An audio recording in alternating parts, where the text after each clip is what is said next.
Hello everyone, and peace of Christ to all of you. Yesterday we made a video about the rapist and the rape. And as usual, Muslims, they get so upset.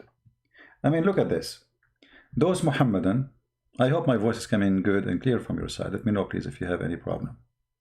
Those Muhammadan, they said clearly that your Bible teach that the rapist should marry the woman he raped her. And they said this is disgusting. The second we showed them that it is Muhammad who did rape women, some of them he married and the rest he did not, they start going in denial. I mean, aren't you the one who said this is disgusting? So what the problem? What exactly the problem? You Muslim, you say this is disgusting. Are you going to swallow your tongue? If it's disgusting in the Bible, is it disgusting in Islam or not? Or it's disgusting only if it's in the Bible? We will show you an example of the stupidity. I saw some stupid, even there's a guy who speaks Arabic. He says to me there's a mass murder order in the Bible and supposedly happened. This is because you are an ignorant. And as they say, in China, he lived like a donkey. He never came back as a horse. If you do a little search about this, you will see that this is not really something happened. Stupidity is amazing. Here in front of us, we have Muhammad riding people, killing them, killing a woman, husband, killing her brother, killing her father, and then he raped her immediately. And after a few days, because he liked her very much and he thought about it, she is the daughter of the king of those Jews, so it's good for me to have her as a wife. Maybe the Jews will accept me more. The same he did to Juriya, because she is the daughter of the sheikh of the tribe. So this person, he is not even marrying them because he is trying to fix his mistake. He is marrying them to use them. But the question was, and the accusation was, the Bible teach that you can marry or you shall marry your rapist. And this is disgusting. But your prophet, he practiced that. So why you don't keep your words standing there? Instead, look what the Muslim they say to us. This is Abdul, his name is Daily Lee. And he want to prove to us that we are wrong. Look what he said. He start quoting chapter 22, verse number 28. Marrying your rapist, Bible corrupt, scriptures expose, Christian translate, and understand. This is forcible sexual intercourse, rape, Hebrew word, tabash, meaning captured, caught, lay hold, seized.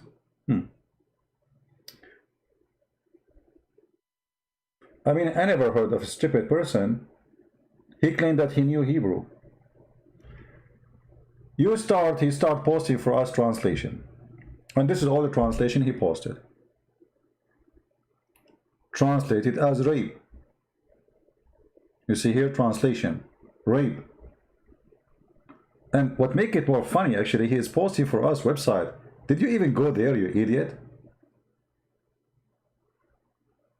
If we go right now to the exact original text, what we will find? This is the original Hebrew. Let us go to the original Hebrew. Give me a second.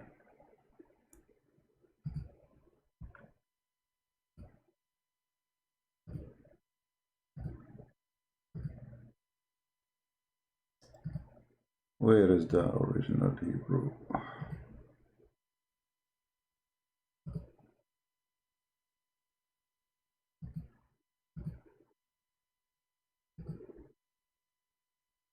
Let me find it. Give me a second. You see, always, in order to expose anyone, just go to the original Hebrew and you will see right away what the original Hebrew. We have, there is a website, they give it to you word by word, not just a sentence, not translation, or even letter by letter. Even letter by letter, not even word by word. Let us see.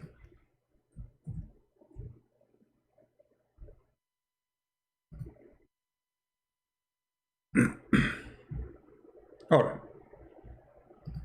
This is the verse as it is in Hebrew. This is not a translation.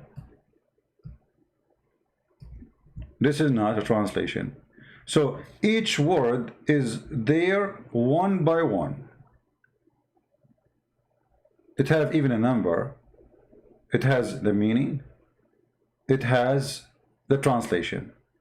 And he size her. Size her here, it means he have hold in her.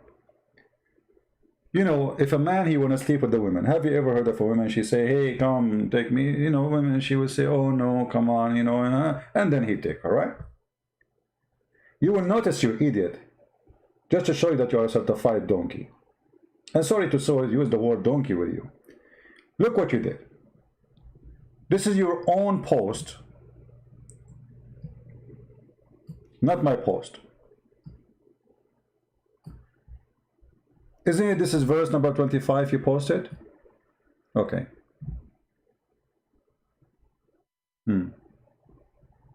What it says?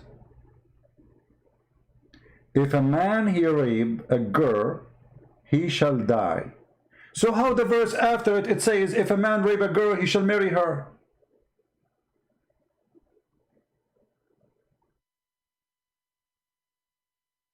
Guys, do you see the stupidity? If the verse, they are saying, if a man he rape a woman, he shall die. So how the verse after it says, if a man he rape a woman, he shall marry her? He die or he marry her?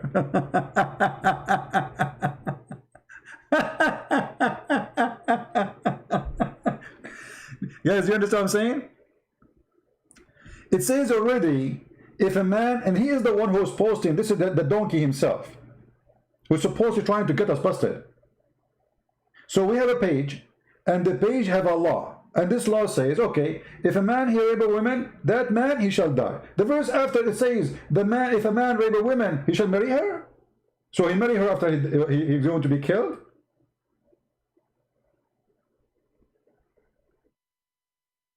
Stupidity is amazing, what I can say. And the dummy, he is the one who is posting this, not me. I mean, thank you for helping me.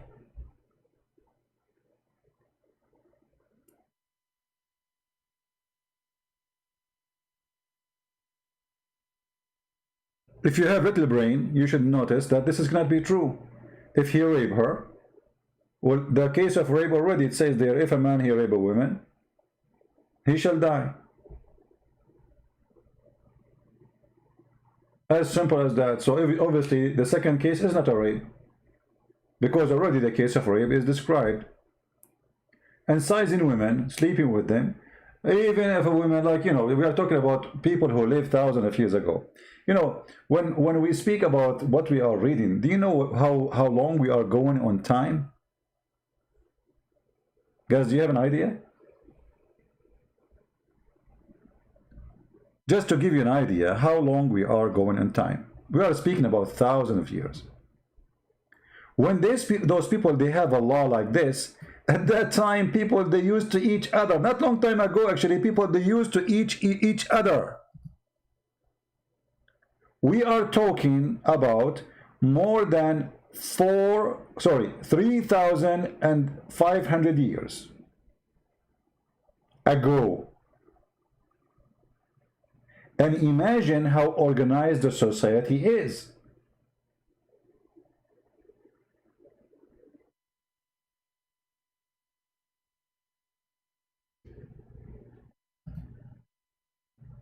You know what I'm talking about?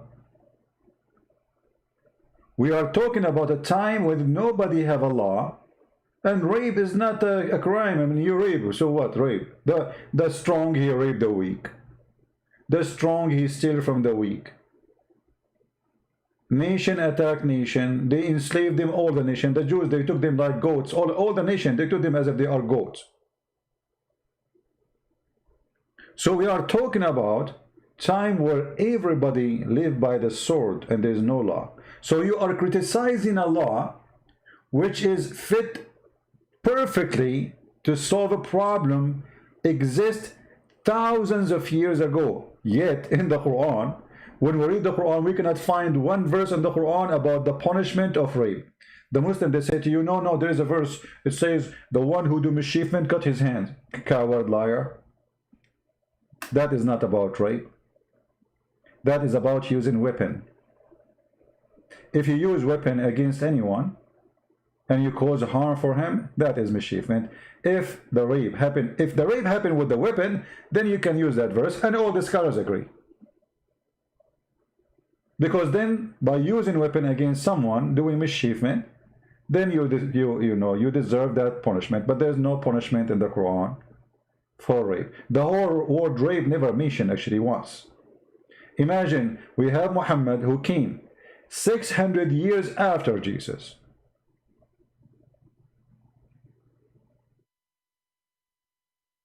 And we have Moses who exists thousands of years before us.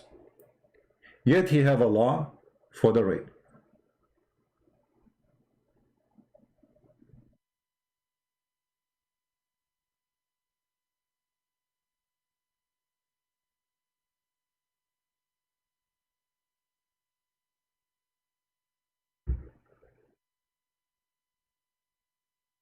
Here you see the hatred of the Muslims for our book, and they are so desperate.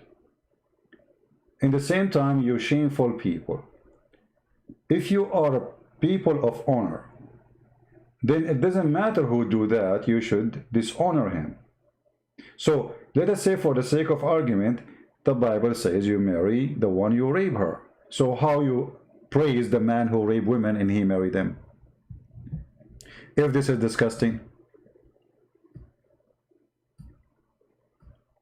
The second you show them that Muhammad did that, they will say, oh, it's okay. I saw a video actually. He says it's disgusting. It's really disgusting how you force a girl to marry a woman he raped her. This is disgusting. Well, this is your prophet. Just don't say Muhammad did it. He's a sheikh with a long beard.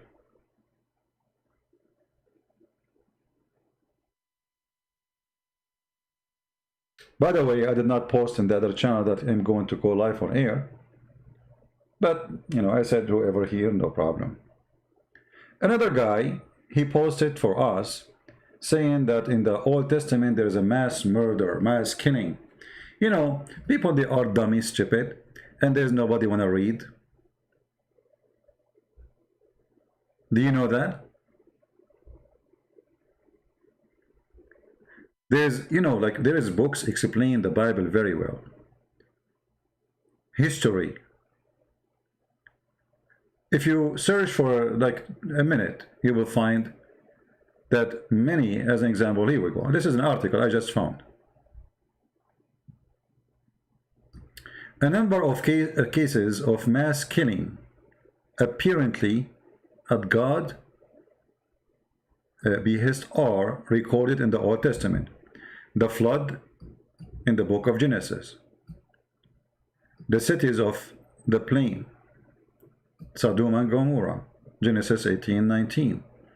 The Egyptian firstborn, the Passover, Exodus 11:12. The Gentile under Moses and Joshua, number 21:2-3. And the rest. But if you do a little study, you will find that this is not really, the Jews, they did not do that.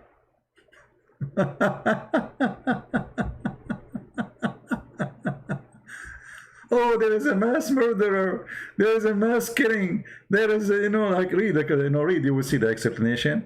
Then you can read and you can understand better.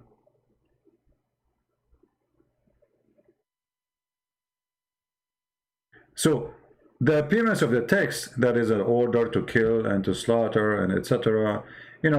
Like when Jesus, when the Muslims, they say Jesus, he says, bring them in the front of me and slaughter them. Jesus is slaughtering people, but this is what Jesus speaking about in a parable way about what will happen at the judgment day. He will come as a king, and those who disobey him, they will be punished. But he did not. This did not happen yet.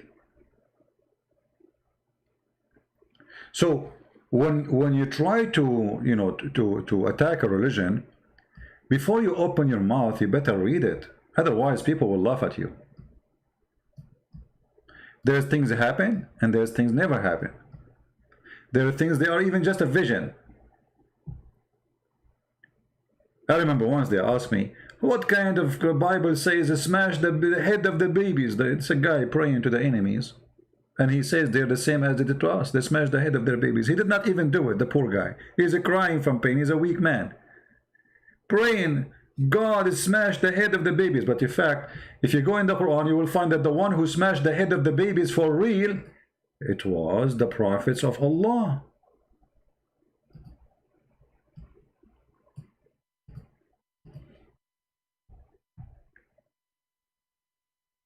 If you remember the story of Al-Khidr,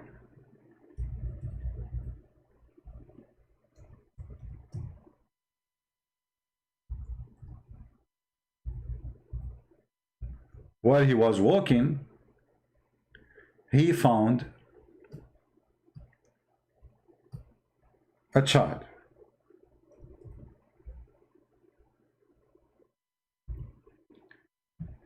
And this child, he did nothing. He was playing with kids.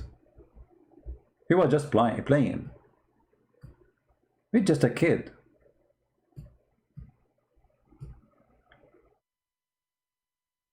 Al-Khidr, by the way, is nothing but a fiction story written long before Islam. If anyone is familiar with the story of the legend of Gilgamesh, you will find at that time speaking about a man who do search for the fountain of youth or the fountain of life. He drank from it and he became eternal. He don't die, and that is Al-Khidr. He drank from the fountain of life. Muhammad the fool, he took the story, he put it in the Quran, he make it as real story, and Allah, he told him the story. And this is additional proof that Muhammad is a fraud.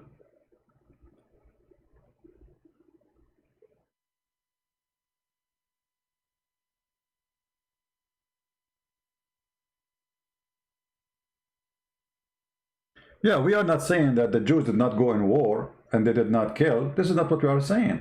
But people, they speak about, I mean, you see, in order to understand the Jews, who are they? You need to go back on time and see how they live. Everybody attacking them, everybody want to take them, everybody want to rape their women, everybody want to enslave them. So those people, they are in a survival mood. Actually, even today, we are in the year 2020. If imagine, if Greece is alone, how long is going to take Turkey to rape all the Greek women, as they did before, when they took the Constantinia? Right now, Erdogan, he's trying his best, but then he found that France is standing with the Greece. He found that Trump will not the Greece alone, so he back up like a puppy. But if Greece is alone, they will eat them alive. Small country, tiny country. Those things happen today. Today, the videos of YouTube, they are still there, of Muslims raping and kidnapping women in Syria and Iraq, taking them with the chains in their hands. Today.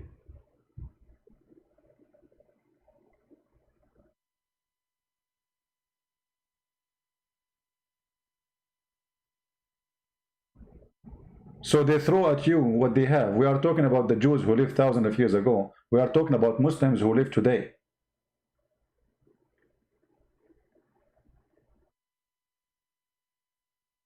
Israel is backing Turkey. This is not true. Israel is helping Turkey with arm. Israel is backing Turkey with technology. All the drone Turkey has is an Israeli technology. Israel is backing Azerbaijan in their war against Armenia. So don't tell me Israel is backing Greece. This is not true. This is absolutely not true. The Israeli always, by the way, they take the wrong side. They never took the right side. Never in their life. In the past, in today, and tomorrow. Even when they vote for Democrat in USA. The Jews in USA, they vote for Obama. If you don't believe me, go check it out. They always take the wrong side. We are not defending somebody because he's a Jew. We are just speaking the truth, what happened. All right? You know, some people, they are like, they are obsessed with Israel. Like the second you say Israel, you have to say good things about Israel. You know, Israel is not doing really good job.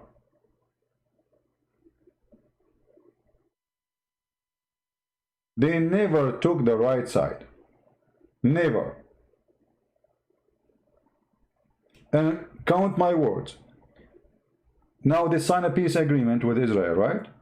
Emirat and soon Bahrain. Just see soon, Netanyahu, he will pray with the Sheikh of Emirat in the mosque together, worshipping the same God. Just wait. They will claim both that they are worshipping the God of Abraham. Both of them, they are lying to each other. You know, the Muslim, he knew that he don't, and the other guy, he knew they don't. And yet, okay, let us pray to the God of Abraham.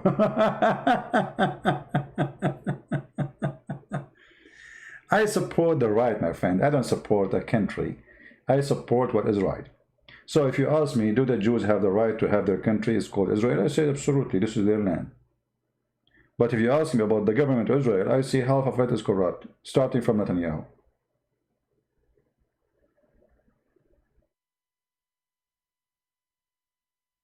If there is no Russian base in Armenia, Turkey and Azerbaijan would eat Armenian in 2 days.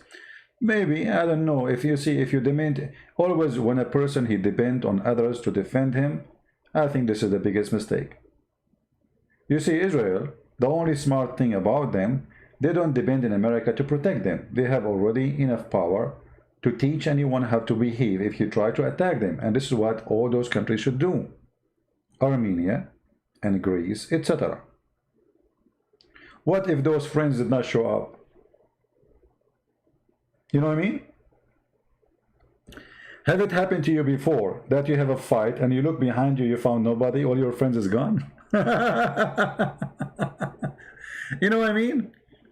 Never depend on someone else to protect you. When you go in a fight, you count only on yourself because you don't know really if they will stand with you. So if you can make it by yourself, then you go for it. If you cannot, then don't do it. Because many, they will run away. All right? All the weapons of Israel has come from America. That's not true, my friend. The Israeli have a big involved in the American technology, which means a lot of technology we have in USA is Israeli technology. So it is the other way. Actually, maybe you do not know that the first one who made the nuke for America, they were Jews, which means the one who made America victorious in the war against Hitler, it was the Jews. Maybe you do not know that, right? Yeah, for sure you do not know.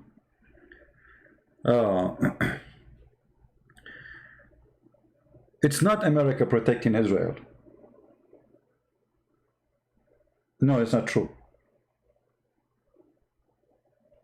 America, let us say, it's a heavy-duty friend to Israel. But the one who protects Israel is always Israel. When the last time America involved in war to defend Israel? Never happened. They don't. They can send you some extra airplanes, wherever, you know, but they don't go in war for your sake. Nobody will go for war for the sake of anyone. Anyway, so here the story in front of us about Al-Khadr. He saw a child and then he killed that child. If you go and read the interpretation, you will find that the interpretation saying, and this is again chapter 18 verse number 74. Let us go and see the interpretation. You will find that this supposed Muslim prophet, his name is Al-Khadr, he smashed the head of the baby. He hold him, he keep hitting his head with the wall or the floor, and he smashed his head with the rock. But Muslims complain about smashing head. There is a guy in the Bible says, God smashed their head. He did not even do it. He's praying from his pain. Horrible. How the Bible say that? This is a man saying that.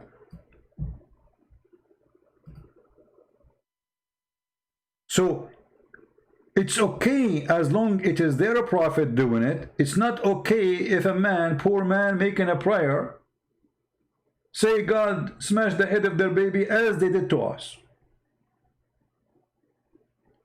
So they left, and after leaving the ship, make their way on foot, until when they met a boy who had not yet reached the puberty, playing with other boys, among whom his face is fairest. He did not like his face. And he, Al-Khidr, slew him by slitting his throat with a knife while he lay down, or tearing his head off with his hand, or by smashing his head against the wall. I mean, what a horror movie. When you show this to the Muslims, you say it's okay. But a guy saying God smashed the head of the baby in the Bible is awful, disgusting, ugly.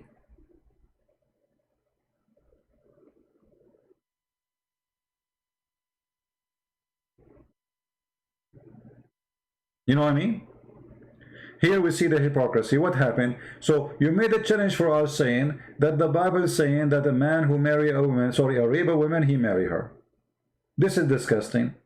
Why you don't stand with your opinion?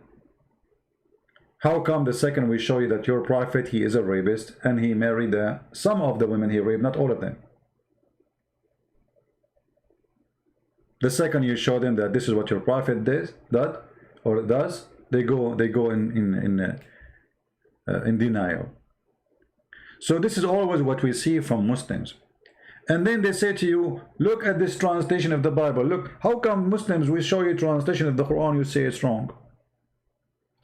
The Bible translation can be the same. I can make a translation too. You can make a translation. You as a Muslim, you can make a false translation and print it and post it. And you can sell it. This is why we Christians, we have to approve or disapprove certain translations. Because translation became commercial business. You make a book, translate the Bible supposedly, nice cover, and you make a price for it, you promote it, and then people buy it. It's a business. But there's books which is approved, and there's books which is not. As an example, International Version, this is the new one, translation. The first year, 2 year, there was tons of verses are missing, they are gone. And the translation is really horrible. You can find tons of videos on YouTube about how bad this translation is. As an example, the Bible translation in Arabic, it is one of the most horrible translation ever. To the point, the translation used the word Allah instead of Jehovah. Can you believe it? So what about you come to me, you say in your Bible it says Allah. I will say to you, I spit on that name. This is a false translation. This is not my Bible. My Bible is the one who say the name correctly. We cannot find this name in my gospel, which is not a translation. So any translation does not fit with the original translation is not a good book. The Bible is so clear. Anyone who come with other scriptures other than this, he is devilish, he is satanic.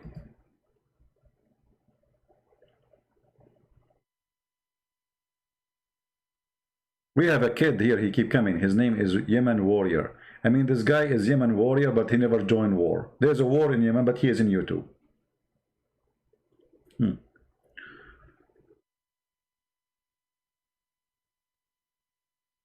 Always when you want to see a translation, there's an easy way.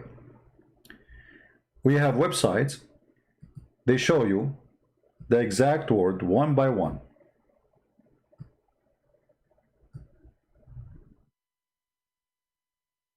And it's very organized to the point it have numbers.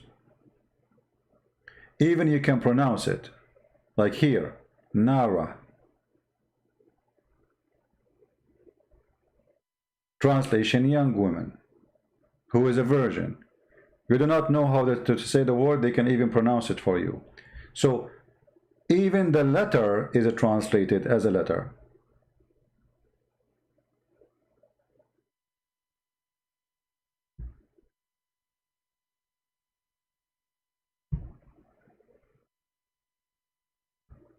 And we have the Jews. I mean, go to the Jews and ask them, the rabbi. They will laugh at you.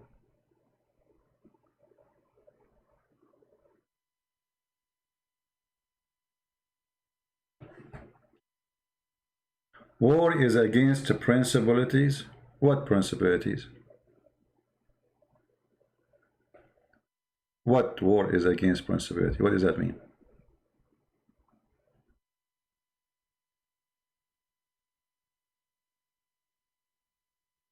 War is not against any principality,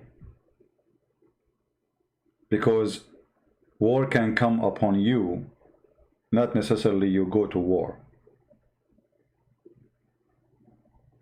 Which means you can be a person sitting at home and a bunch of gang, they jump from your window and they have guns. So who said that war is against? You have to defend yourself, my friend. And actually, every moment in our life is a war. A war between the right and the wrong, the truth and the false, the lies and the truth. War against temptation, war against deceiving. I mean, all your life is a war.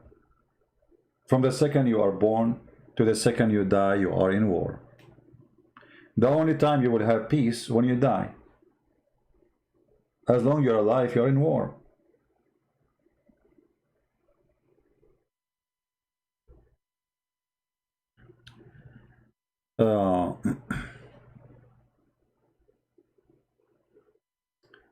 Anyway, do we have anyone have any question? So this is how you see how Muslims, they get so angry from you for sharing them what they have.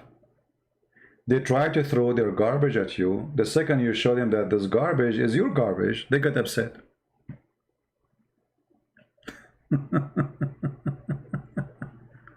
You know, this is the truth. This is the truth. Yeah, you know, war is, you know, our life is a chain of wars.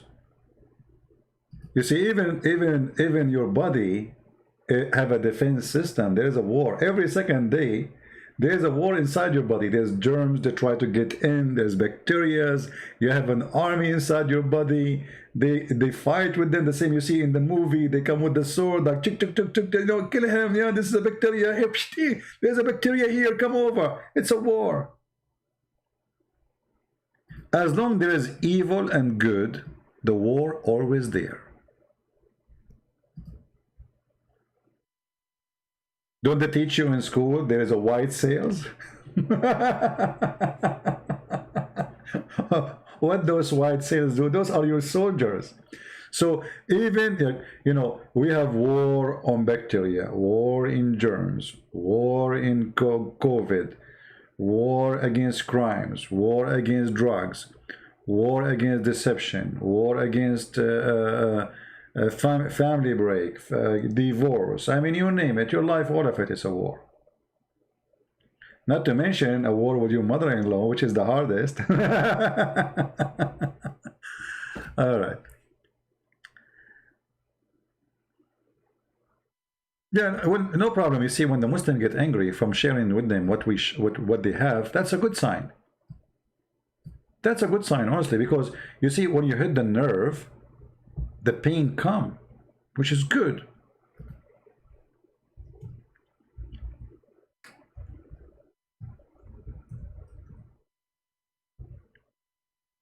You hit the nerve. So what you expect?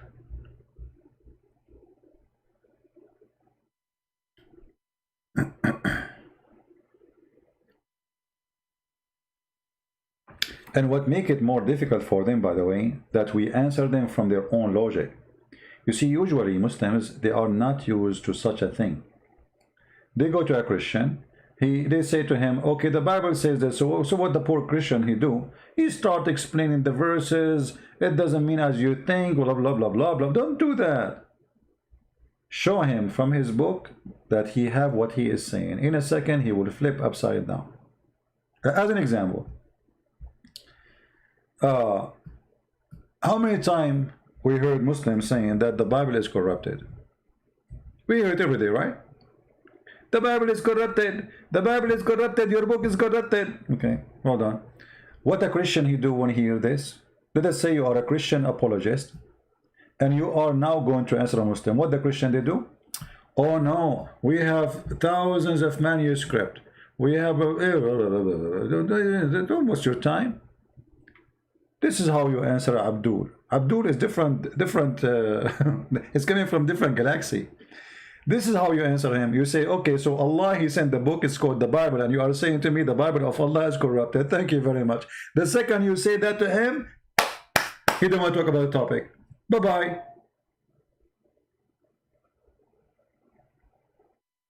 I mean, how stupid the accusation is, because Muslims are not the same as the Hindus. Hindus don't believe in Allah, don't believe in the Bible, don't believe in gospel, don't believe in the Torah anyway. But you as a Abdul, who claim that Allah is the one who sent the gospel to Isa, and then you say to us that the gospel of Isa is corrupted. Who is the stupid here, you or me?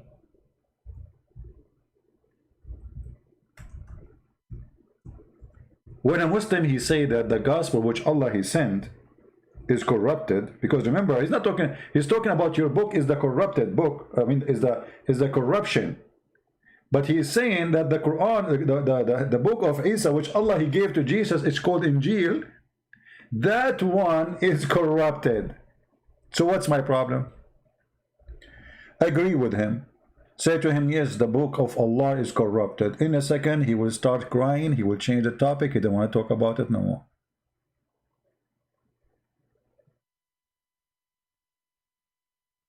You know what I mean? Why you want to waste time, your time? Here we go. And look how stupid even the Quran, the author of the Quran. The Quran called the book of Jesus Injil. Allah, he is quoting the Greek name? I thought Jesus was sent to the Jews, so his book should be in Hebrew. Why the book of Jesus called Injil?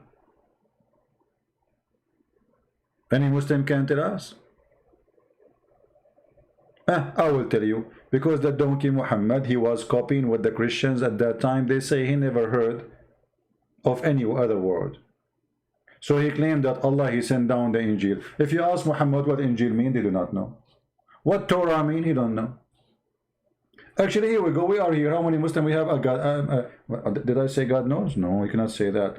The Shin of Allah only know how many Muslims are listening. Okay, how many of you Muslims knows what the word gospel mean according to Islam? No problem, Leslie. You know what we can do. I mean, I don't keep my videos for long anyway. They can spam. Any Muslim know? They don't know. Okay, what Israel mean? They don't know. What Abraham mean? They don't know. They don't know. What Isa mean? They don't know. What Maryam mean? They don't know. What Imran mean? They don't know. They don't know. Muhammad do not know. Allah don't know. You see, even when Muhammad, they ask him, they said to him, what is the spirit?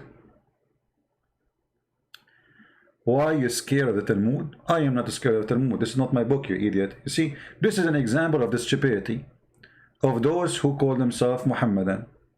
Why you are scared of the Talmud? So why you don't accept the Talmud yourself? Are you saying that the Talmud sent by Allah? Say it so we can laugh. You idiot is stupid. Your God never mentioned that book, so why you want me to accept it, me too? Do you see how stupid you are? Your God Allah, the Shin, he mentioned the book of David, the book of Abraham, which I don't know where it is.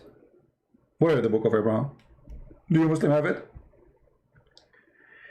The Torah, the Gospel, the Psalm, the Zabur. Okay, where is the Talmud? Did Allah mention the Talmud? No. So obviously you are a donkey. You think the Talmud is a book of God, when even the Jews agree this is a book of shish kebab, falafel. It's a magazine, you idiot. The Jews, they have a magazine. This is what the Talmud is. So your foolishness is beyond imagination. So you are saying to me, are you scared from the magazine? Huh? And actually, most of your story, your prophet story, is taken from that magazine. Like the punishment of the grave. Or what about Muhammad? He heard the Jewish women saying that most of the punishment of the grave is because of piss. Have you ever heard of a smart prophet like your prophet? Piss. So Allah will not torture me because I rape a woman. He will not torture me because I may be a child molester, or because a thief, or because a criminal, or because a rape, whatever, you know. But if you have some urine, brother, on your foot, Allah will torture you in the grave.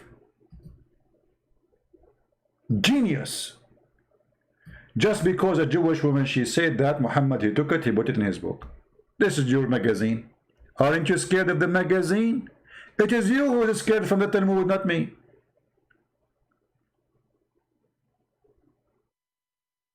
Can you explain to us, I will open Skype just for you if you dare to call me, how in the world that your God, he is obsessed with urine. He will punish you because of urine. He will torture you because of urine. But yet in the same time he ordered you to drink urine. Urine sucker.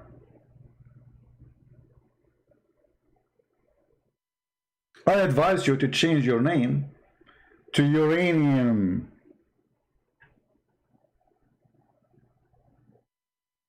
Actually, if you do COVID test, they will find 99% of you is camel urine and 1% is COVID virus. Why you don't accept the Torah? I mean the Talmud yourself. This is just remind me another stupid thing the Muslim they say to you. There's a book, it's called the Book of Barnabas. Okay, do you accept it? No, we don't accept it because it's stupid. But this is the true Christian book. So they don't accept it themselves and they say this is a true book. I mean, have you ever heard of stupidity like this? But look how Islamic logic work. Islamic logic work when they speak to someone, he's an average, you know, a normal human being, he do not know much. A person, he go to work. A lady, she is busy with her life, maybe, you know, she have kids, or, you know, a young girl, she don't know much. You know, they take advantage of you when you are ignorant, as simple as that. The second you are educated and you have a very high-speed computer in your head, in the same second, they will flee.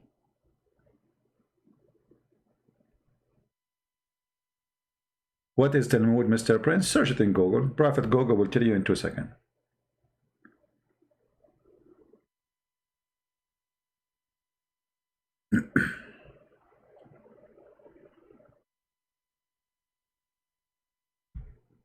Ask yourself, if you have a little intelligence, how in the world there is a God, he will torture a human being in the grave because of urine? I want to know.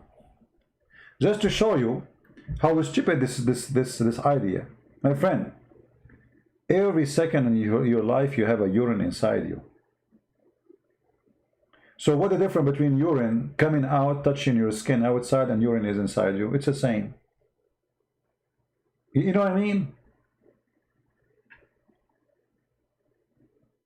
The urine is touching you either way, from inside or outside.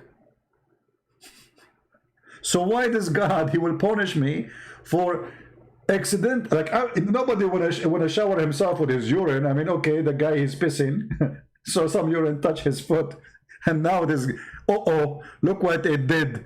Allah will torture me now. Allah will, you know. Do you remember the guy we play his video about shaitan? He play with your anus if you don't say the prayer. This is Islam, superstition, stupidity. You have to enter the bathroom with your left foot, and before you enter the bathroom, you have to say "A'udhu billahi min al-khubthi wal khaba'ith," etc. Prayer. You have to say a prayer. Thank God that the Muslims are not taking over the bathroom in the airport. Because if everyone when enter the bathroom, he have to say the prayer, and then he enter with the left foot, and then he have to say, by the time they finish, we will miss the airplane. And if you don't enter with the left foot and you say the prayer, shaitan, he go inside your anus and he block it and he play with it. Oh boy. Actually, one of the most hilarious hadith of Muhammad, when he said that when a Muslim he pray, shaitan take hair from his anus. I would love to see a YouTuber Muslim make a live stream.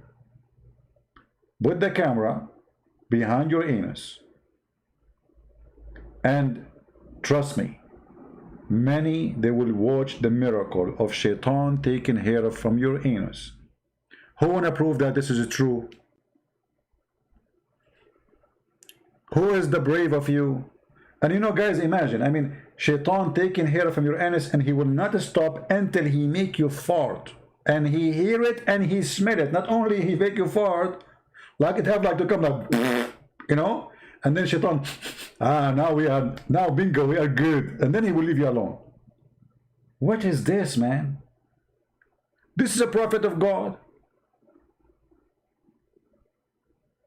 So we go and see Jesus is speaking in the mountain, in the mount, and then we find Muhammad is speaking about shaitan playing with your anus, shaitan taking hair from your anus, shaitan is sleeping in your nose, shaitan piss in your mouth, shaitan he laugh on you.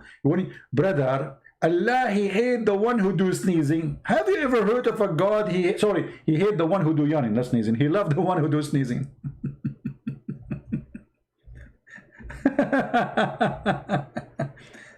Once I opened a chat room in Paltalk. It's a program, it's called Paltalk. It's called Let Us Sneeze for the Sake of Allah. The Muslim went not. I mean, come on, why you get upset? Allah, it says, indeed, Allah love the one who do sneeze, and he dislike the one who do yawning.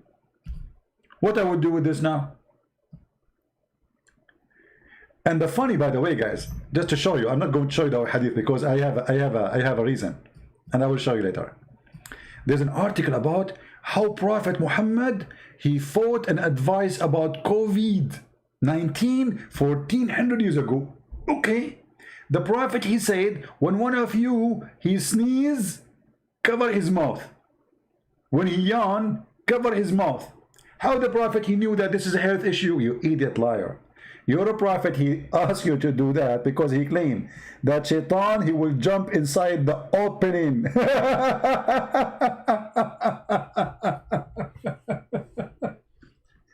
So they cut the last part of the hadith. They say the prophet, he says, one of you, he do yawn, put your hand in the front of your mouth, and Allah, he hate those who do yawning. So look how they changed the whole story. Shaitan, he jump inside your mouth when you do yawn. Allah, he hate me now. You have cold, Allah love you. You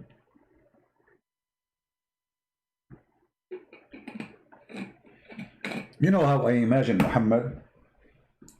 He's like a silly, stupid idiot reclining in his ass, and he is thinking about something stupid to say. Brothers, listen, my followers. Jibreel, he told me that Allah, he loves those who sneeze. Actually, there's a hadith. It says that if your brother, he sneezes, say to him, Irhamukallah, may Allah have mercy on you, because supposedly you die, according to the fiction. And then if he sneezes again, say to him again. But if he sneezes third time, that's when he have a cold.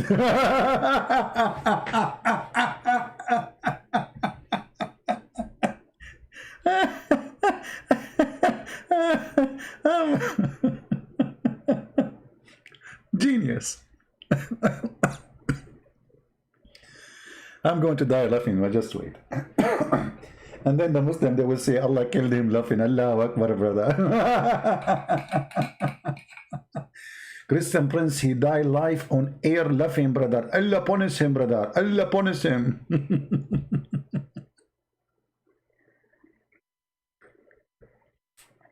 Abdul, we will die anyway. You idiot.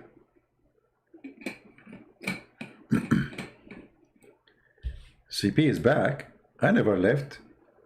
I was just busy with Jibril. He was giving me advice.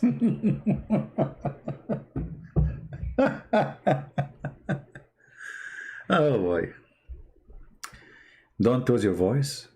I'm not going to lose your voice. I can sing for you. Let us sneeze for Allah. Let us sneeze, mashallah.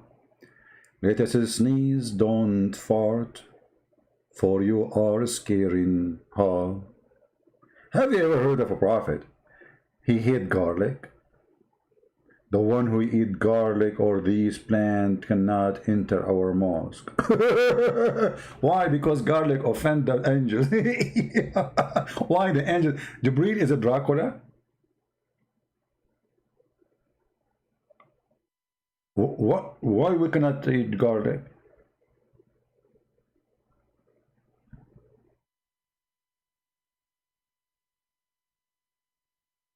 Do you know that garlic is very healthy?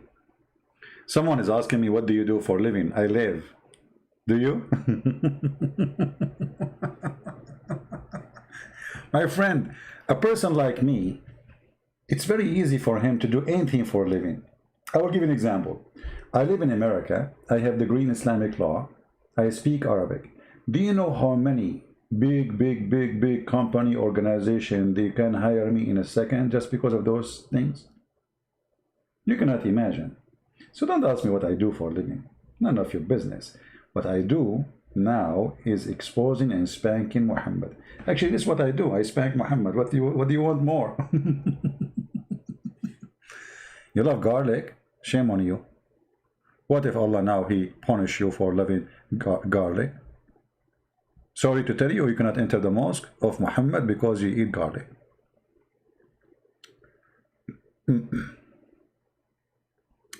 My question, CP, why they don't want to debate with you? The answer is very simple. You see, your reputation speed you. I will tell you something about when I was a kid. The first thing the teacher, he come to the school, he mentioned my name. He say, who is this guy? Stand up. He said, listen to me. Don't think I am the same as the other teacher. You cannot do to me what you do to other teachers. And all the students, they say, yeah. The teacher is new in the school. He knew no one, but he heard about this student in that classroom. So he's giving a warning. Don't do that to me the same as you do to others. I'm not like the rest. So this is what the Muslims are. They don't dare. Otherwise, who is holding them?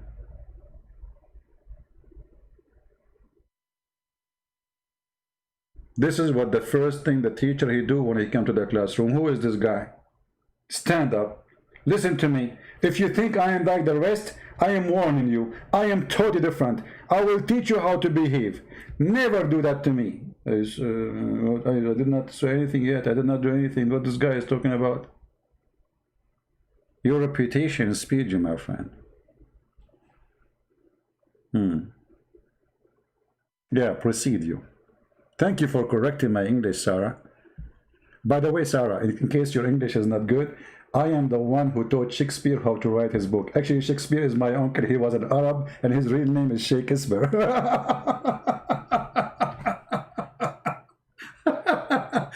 Al-Qaddafi, when he was making a speech in Libya, actually, this was, I think, in Kenya. I forgot, like in Africa. They made him the king of Africa. He paid money for all the leaders. Crazy man. So he said, in fact, Shakespeare himself is an Arab. And his real name is Shakespeare. Like, what the heck?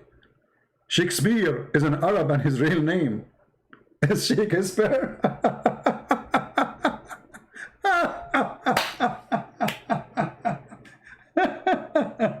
And he continued and he said, and the word democracy is coming from the Arab, which means democracy.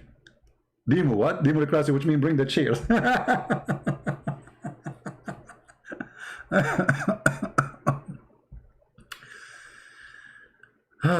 Dios, you want to challenge me in what, my friend? Are you a Muslim? Dios? Your name sounds like a Greek, so how you want to challenge me in what? Something fishy. Maybe you are joking. Yeah. I made your day. Oh boy. Don't say that. The Muslim, they will accuse you saying they are saying Christian Prince is God. He is the creator. English is funny. You made my day. I mean, literally, by the way, English is funny. Like running nose. First time I heard this word, like running nose. What does that mean? How in the world the nose is running? Just let it go. English. Any Abdul? You love me? Oh boy. I'm sure you don't mean it. What do you think about preservation of the Quran? I believe the Quran is preserved letter by letter and word by word, except what Allah said, that Allah will cause the Quran to be forgotten and to be abrogated. I mean, it's very funny, the Muslim, they say the Quran is preserved, when the Quran says, no, it's not. Isn't it the Quran said that any of our revelation we cause to be forgotten or to abrogate? We will make something similar or better. Even the Quran says we will make it forgotten. And which make it more funny, he says, nunsiha. Nunsiha? What the heck? وما ما ننسخ من آية أو ننسها نأتي بخير منها أو مثلها.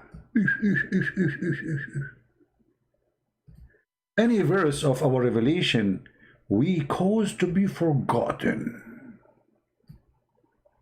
I mean, what kind of a revelation? Hey brother, did you hear my revelation? What revelation? I forgot to tell you. I caused you to forget it.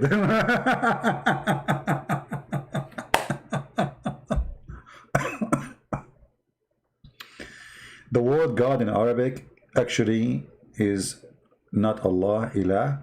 Ilah is not an Arabic word. You see, all those words, there's nothing called Arabic. Arabic is not a language by itself. Arabic is a collection of languages. Most of it is coming from the Aramaic. So when we say ilah, it's not an Arabic word. Let me explain to you. In the Bible, you will find that there's a word which is il. Il. So that is the word we are talking about. Oh, we are typing in Arabic, sorry.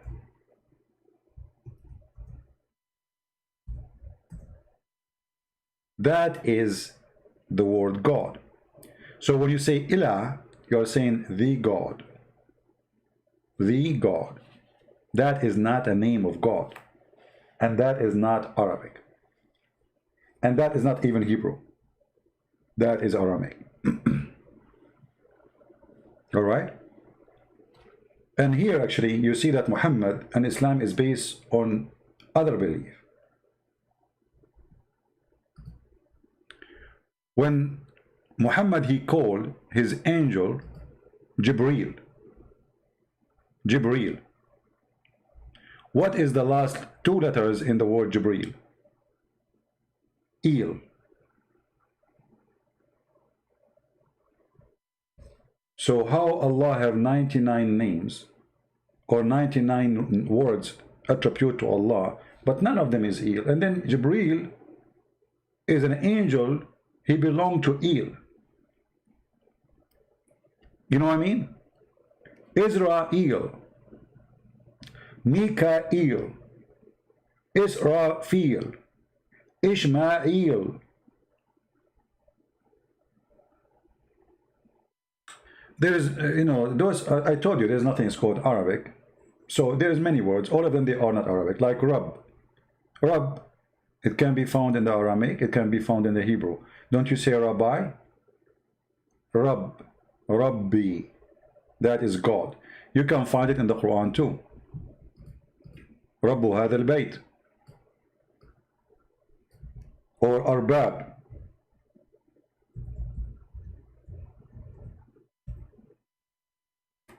وَإِذْ قَالَ إِبْرَاهِيمَ رَبِّي. Rabb, you see it? This is not Arabic.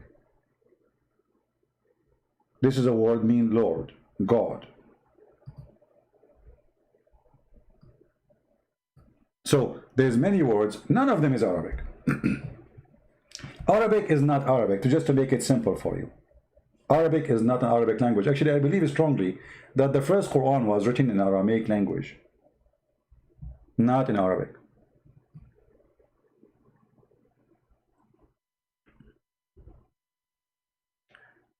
Any other question? If there is no word for God, well, I just told you, that's what we use in Arabic today, but I'm saying to you, those are not really Arabic words. I don't know, you keep going, there's no Arabic. I told you, there's no language called Arabic.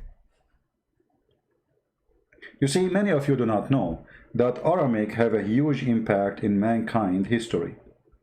As an example, what is the numbers you see in English? You see those numbers? 1, 2, 3, 4, 5. You know,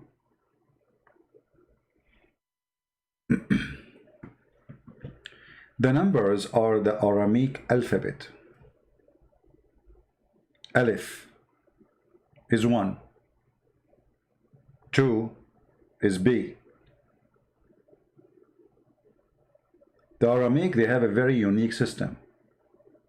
Super intelligent nation. So the alphabet itself is numbers.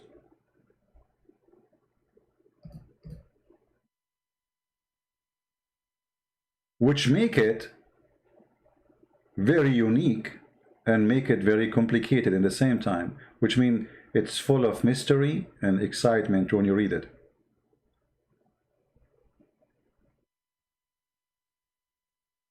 I do many insult.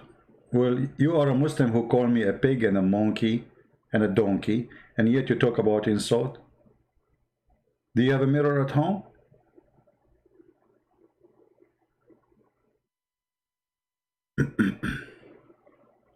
CP has a PhD in comedy.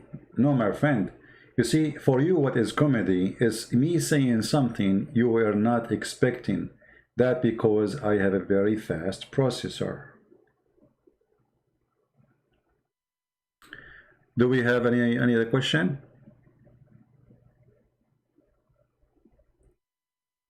You are making fraud by using Arabic for your own interest.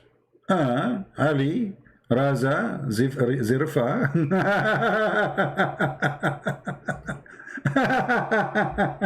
Let me ask you, Mr. Ali. Did your God Allah, he learned Arabic from the Arab, or he is the one who created the Arabic? Guys, listen to the answer. The Muslim now is going to get me busted. Let me show you what Ali is upset. Shame on you. Shame on you. You know, Ali, I hope you are not like one of those guys who put makeup in their face. I mean, the shame on you here sound very weird. Shame on you. You are making fraud by using Arabic for your own interest. Can you explain to us from your dictionary what does that mean exactly? And what is that icon in your picture? Is that a mullah? Are you one of those mullahs who decorate a kid and he dance bachabazi? Are you one of them? Once a Muslim girl, she was so upset from me. So she sent me an email. She's saying to me, so what if your voice is so sexy? I hate you, I hate you, I hate you. And I said myself, that's a lot of hate. And look like Ali is one of those.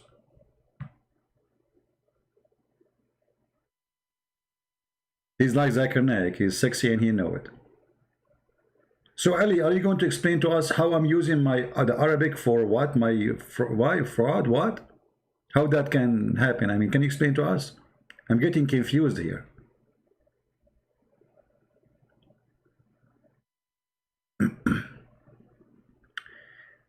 Do you ever have in-person debate? That would be awesome. Trust me, it's not going to be awesome.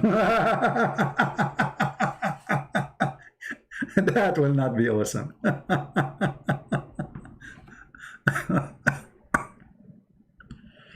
Actually, if you want to learn Arabic, I have a channel in YouTube. It's called Arab for Christ, and I have full class for many class to teach you from the zero until you know how to read and how to write. All right? So if you want, you can go and you can watch and you can practice. So what happened to Ali? Ali is there. What happened to Ali? Ali, as long you are a person who talk about Arabic, can you tell us what the word, look, I see here the word Abraham. Can you tell us what Abraham mean? Mr. Who is a Muslim? You Muslim, you say Ibrahim. What is Ibrahim? What does that word mean?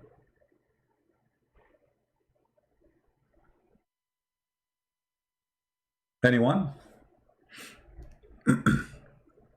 Can you explain some verses, virus in the Bible? You mean verses or virus?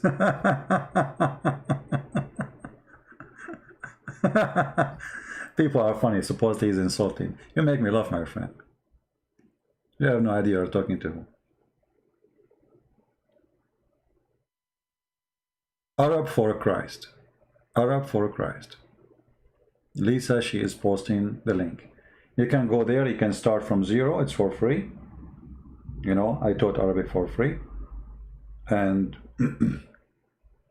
all what you need, you can just practice. Actually, I made it. I did the teaching, which is not really fit what they do in school. You know, in school they have to go by rules, etc. I make it very simple, so easy to understand, so easy to practice, so easy to learn.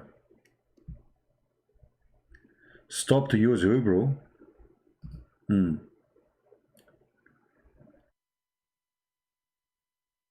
Verses. Okay, no problem. Well, my friend, we have our brother. His name is Sam Shamoun. If you have any question about the Bible, go to him. For me here, I am in charge of Muhammad. I talk about the Bible sometime, like we just did, but it's not really my topic.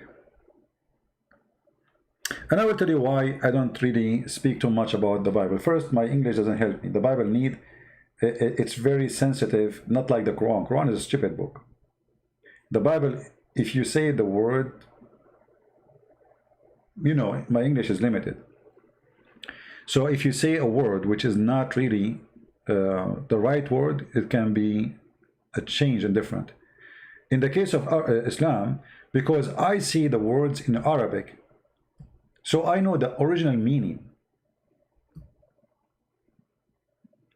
And then the translation here next to it doesn't make any difference for me.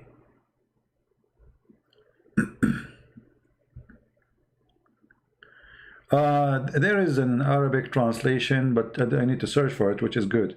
But there is many translations. The one they listed in the website, most of them, they are not good.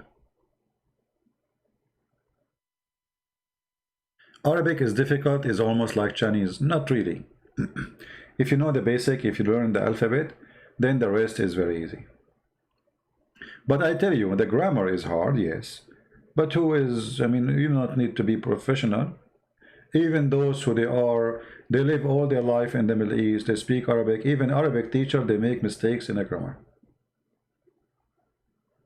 Okay. Did Prophet Muhammad owned slaves? One of his title was slave seller and buyer. And for sure he have slaves. He have tons of them. Famous one as an example, Bilal. Married the Copt who he raped her always. Her cousins. Etc.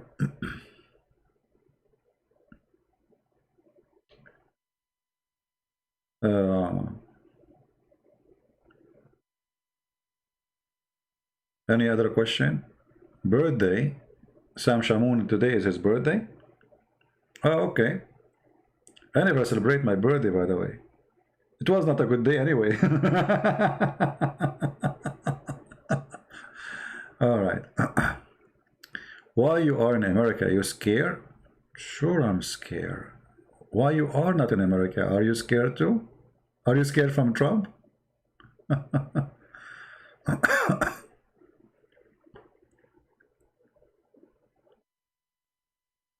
Let us see.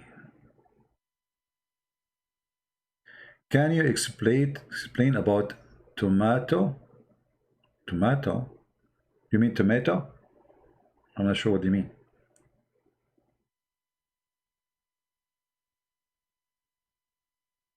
Hey, Ali. Okay, Ali, I want to ask you, as long you know the word of fraud.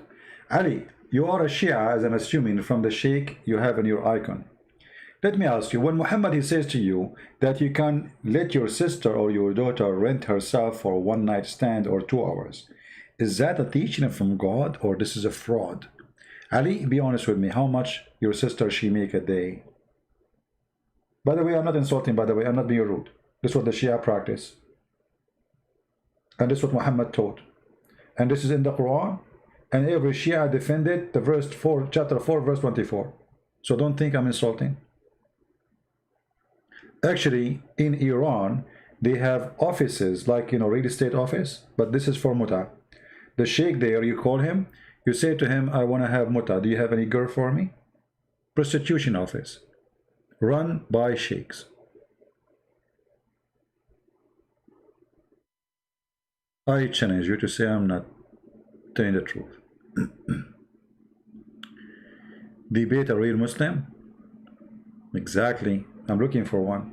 I could not find until one person. All of you Muslims, the second we debate you, you deny the teaching of Islam because you're ashamed of Muhammad. Therefore, I cannot find a real Muslim. All right. Farid. What is the proof would you show Sunni? They believe in muta marriage. Okay, read my book, Sex and Allah. You will find that the Sunni and the Shia, both they practice the same thing. But the Sunni, they are hypocrite. They change the name. As an example, the Sunni, they have something called Zawaj friend. From the name, you can tell. The word Zawaj in Arabic means marriage. Friend is an English word. It's like a boyfriend, girlfriend. So what do? You have a girl, you want to sleep with her, but you are not ready to get married. So what do? You marry her, but you have sex with her once a week or etc. in the hotel. You don't live together. And she is your friend. If you don't like each other after a month, 2 months, divorce her, send her a text message, that's done. So they say, and you have to pay her too. Or there is a marriage, it's called the marriage of a monsieur or the marriage of a traveling. Let us say you are going to a country or a city for 3 days, 4 days, or a month. And Allah forbid you from sleeping around. So what do? You ask the hotel if they have a girl, she can marry you for the time you will stay in the hotel. Or there is a marriage, it's called a student marriage. Let us say you are a person who want to go and study in Indonesia. So you ask a girl from Indonesia to marry you, you fool her, you tell her I want to marry you. And then when you finish your school, bye-bye, you divorce her. So Muslims, Shia and Muslim Sunni, they practice the same thing because women for them is a sexual object.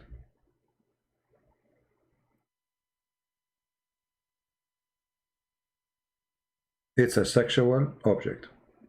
So they have no shame in doing all of this.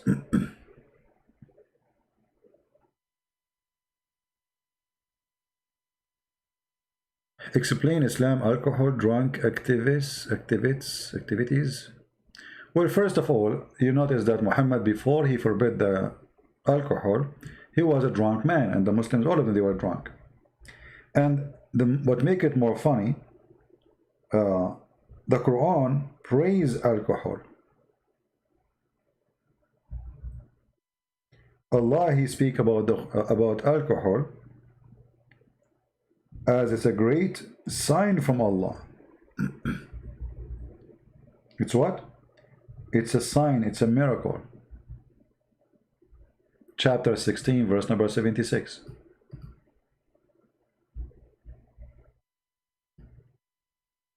In that point, Muhammad, he was in love of drinking. Then Muhammad, when he is dying, he cannot drink no more. Then he come with the idea, everybody is drinking, he cannot drink, so he forbade the drinking. And the verse in the front of you. And by the way, here you see how the translation is false. It says, and from the fruits of date palms and the grape wine, the river sugar and wholesome food. It doesn't say. You see the coward. Do you see the cowards? The word alcohol is gone. Suddenly it is sugar and wholesome food. Change the translator. Coward, they have no dignity, no honesty. What happened to alcohol? You see, why we don't find the word alcohol no more? Here we go. Even this guy, by the way, is lying in the translation. He took it and he put it between two brackets. He translated the word alcohol as being drunk as a strong drink. It doesn't say that. Nowhere the word is strong is mentioned, and nowhere it mentioned as a drink. It says sakaran. This is the word in Arabic. Sakaran, which means drunk. Sakaran wa rizqan hasanan. It's a great for being drunk and good wealth. So here the verse praising the Quran, praising the alcohol, praising black label. Change the translator. You will notice how the translation changed depending on the translator. This is why when you read the Quran, you have to be careful. If you are a person who do not know Arabic, all their translation is deception. Not a single translation I saw, it was honest. Actually, there's a translation of a guy, one guy, but he is not in this website. Let me see if I can find him. His translation a little bit better than them, and the Muslim, they hate him. His name is Dr. Muhammad Ghali. I'm losing my voice. Okay. Quran.com, let us see.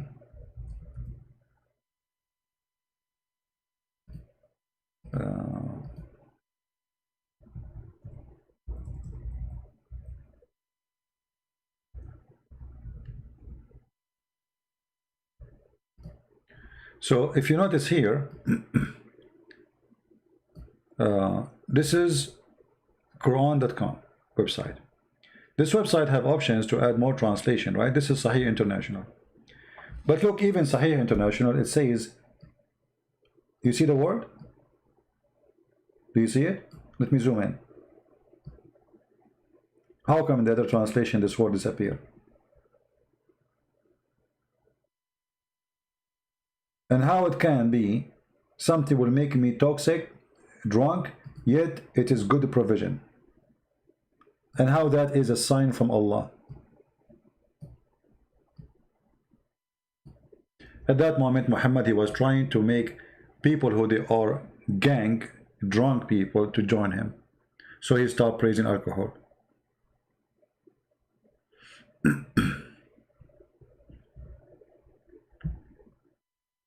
Did I answer you, my friend?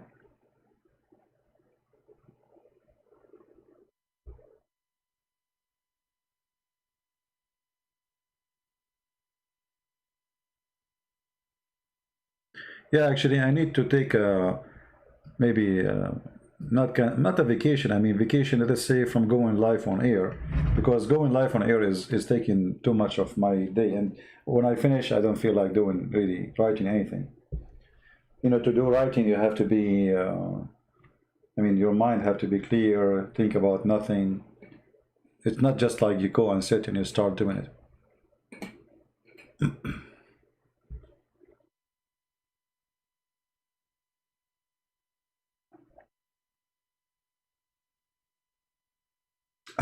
Good to drink water. This will remind me when Allah, he says, وَجَعَلْنَا مِنَ الْمَاءِ كُلَّ شَيْءٍ حَيٍّ, and we made from the water every living thing. But the idiot, he forgot that he said that Allah created the angels from light, and the genie, he created them from fire. Oh boy. You're welcome, my friend. All right. Anyway, guys, if you like to follow us, to know that we are going to go live on air, always subscribe to my Patreon. And Patreon is not necessarily you are going to donate. You can still do no donation. Subscribe there. This way you can follow us when we are going to go live. You will receive an email from Patreon that the Christian Prince is going to go live. For sure, we appreciate those who support us. Always your support is a blessing, and it is needed. However, our service is always for free, and it's for the poor before the rich. So you donate, you don't donate, still you get the same thing. I'm just telling you, I treat no one different. The one who donate, yes, I want to say thank you for helping me donating. I appreciate you, but I don't treat people differently. Simply for me, all people are the same. There's people they can help. There's people they cannot. I love them all. Same time, the Lord, he knew the heart of the person. He knew who can help, and he would to help if he can. And he knew the one who can help and he don't. So what do you do is between you and your Lord. And what I do is between me and my Lord. However, my service is for free. So I want to say thank you. I really appreciate you to be here. I hope one day I will be able to finish the translation. Drink honey to my throat, not camel urine. Are you sure it's honey only? What about camel urine? No? I thought camel urine would be better. Yeah, because sometimes I see people, they ask me, if we subscribe in Patreon, do we have to donate? No, you don't. Actually, most of those who they are in my Patreon, they don't donate even $1. This is why you see a big number, you know, of people who subscribe, but they are not really people who donate, right? Most of the people actually who listen to me, they are poor people from Indonesia. And actually, this is why I make my time early in the morning, my time, so Indonesian people, they can join us. Did you notice? So I can say most of my service is to the poor who they are in South Asia. That's why I gave my books to them for free. Totally for free. Not because I'm rich, but because I love those people. I know they are poor. So which one is important for me? To make some money, or to give my books for free for those lovely people? I gave it to the Russian, Malay, Albanian. I know those countries, they are not really, you know, they are poor. So what we have? We have Russian, Malay, Indonesian, Albanian, Serbian, and a Polish book. Serbian, I did not publish it yet, soon I will publish it. So I mean, what I can do more, right?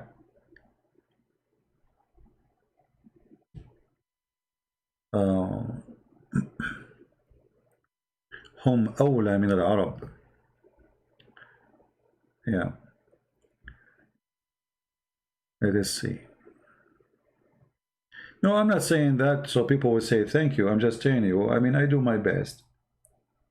And the Lord always provide to me. I never worry about tomorrow, because always the Lord, he opened doors. God is good, my friend. You put your trust on him, you will never fail. And you know, he never let me down. Never. I don't get worried. I know. I mean, anyone who make books, his #1 target is to make more sales, right? And actually, even the translator, they say to me, why you don't sell the book? Why you want to give it for free? I said, what's your problem?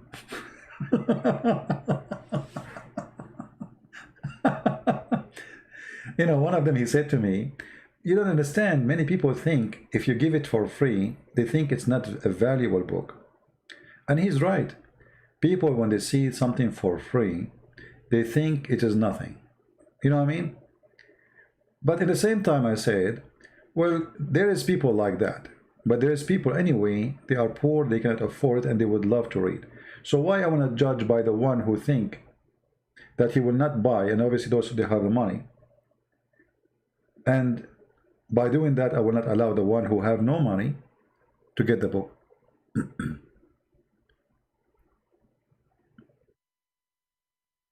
And now we have an army of Christians around the world who they have a lot of reference, not only tens of thousands of videos I made and hours of my life, recorded live on air, but we have books in their hands. So sooner or later, This person, Christian Prince, he will die. But my friend, my books will stay with your children's for generation and generation to come. I bet you, if, let us say, the Lord, he come after 1,000 years, 2,000 years, we do not know. Those books will stay in the internet forever until the Lord come. How beautiful that is. I will be dead, I will be dust, I will be demolished. But my book is between the hand of someone is young, learning the truth. That alone is a joy. That alone is like being in heaven. So I do my best, and then the Lord, he said, you shall know them from their fruits. Hindi language, actually there's a person he spoke about, he is going to do an Bengali language. I don't know if this is what you are talking about. He said Bengali. So he started and he's working it. So I don't know when it's going to be ready. When we have this book ready, I will publish it for free too. All right.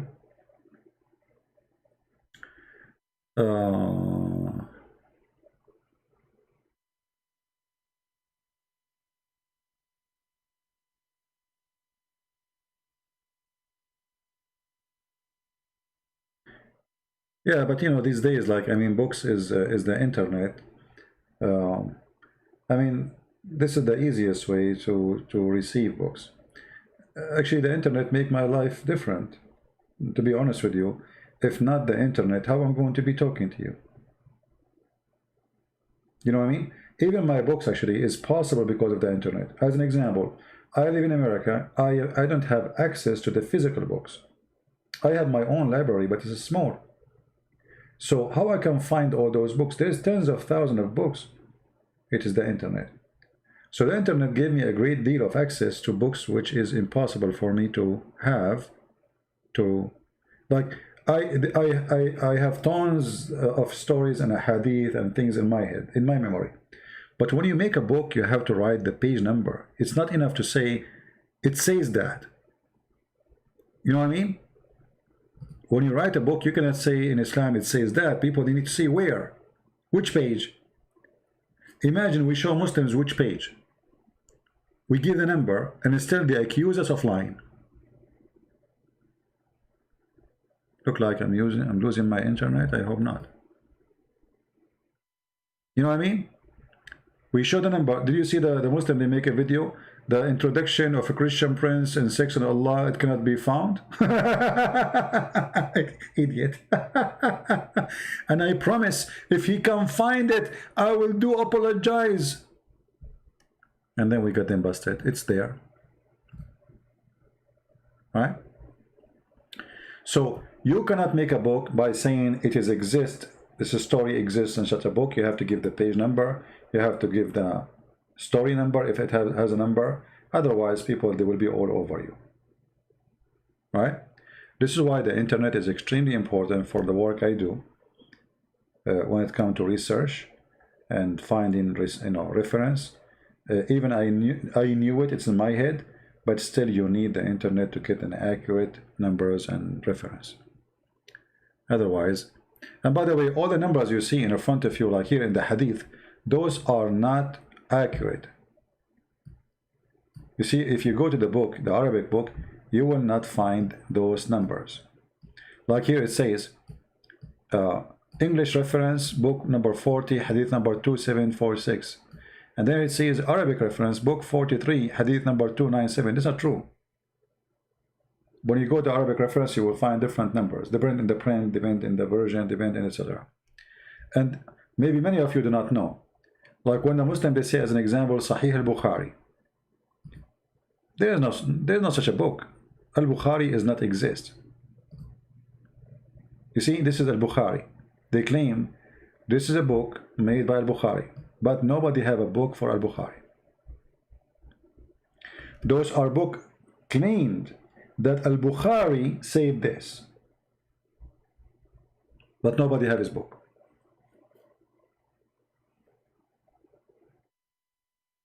You know what I mean? Look, all of this.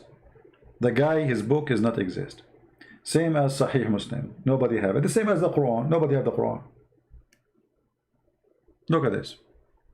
All of those books. And the Muslim, they say that this guy, he was memorizing all those hadith in his head. Who in the world wanna believe such a garbage?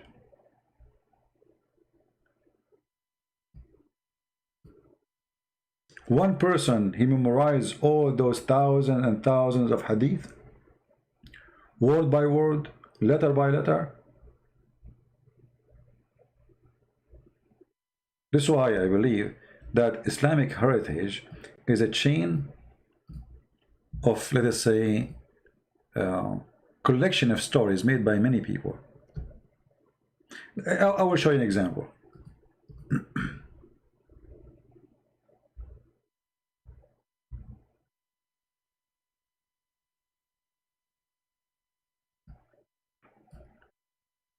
Narrated Aisha, she said,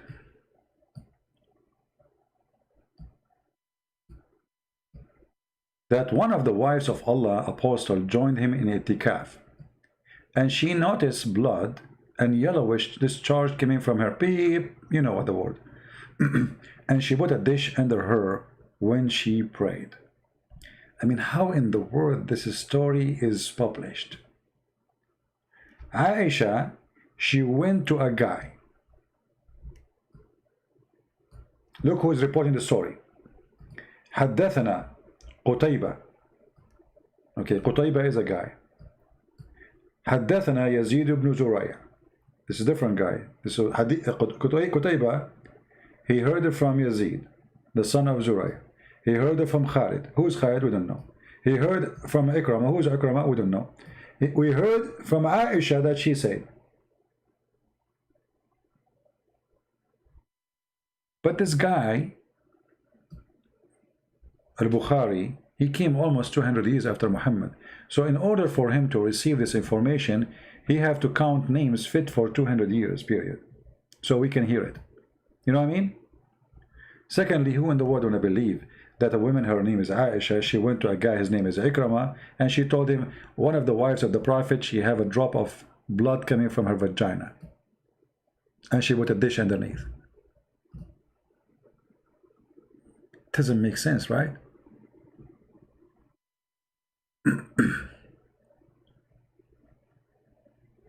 First, this is stupid. Secondly, disgusting. Secondly, this is not something to publish.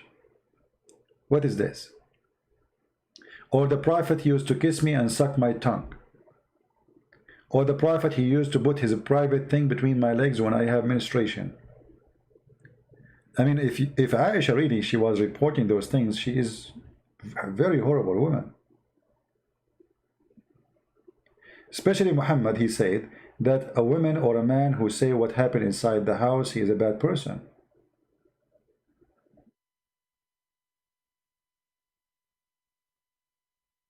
Imagine Aisha, now she have Instagram and she posts this. One of the wives of Allah Messenger has joined him in itikaf, and she noticed blood, yellowish in discharge, and from her private part, he put a dish under her. When he pray, she pray. Breaking you, breaker. What is that? What is this? And then a guy who came 200 years after is reporting this.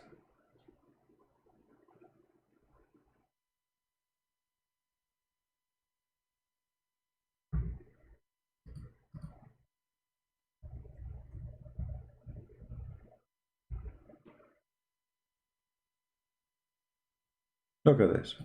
All those stories.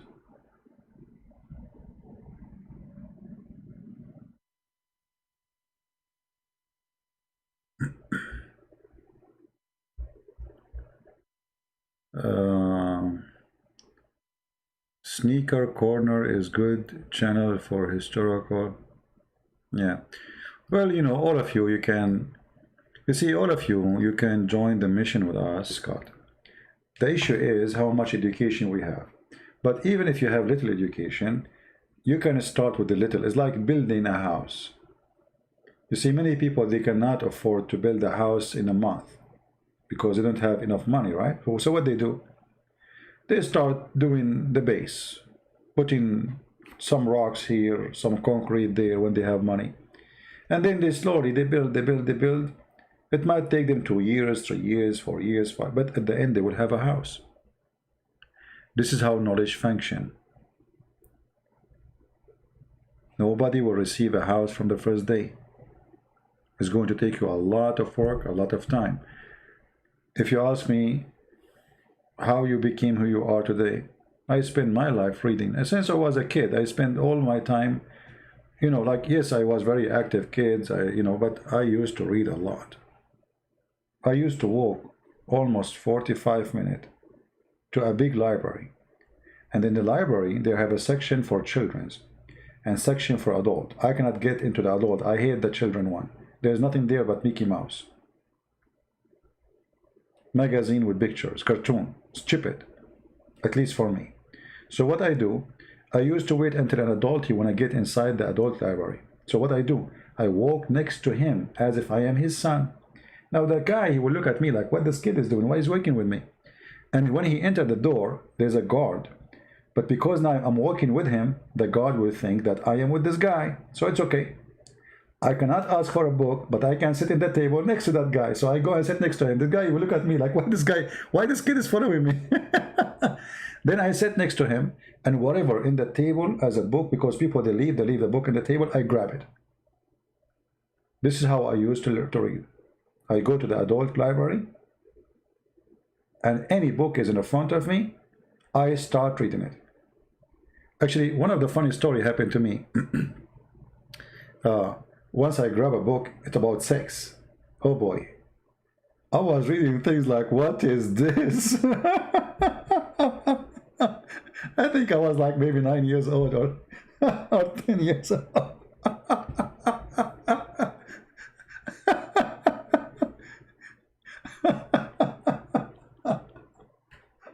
Unbelievable. I cannot forget that day. You know, it was really horrible. I was so upset. I was so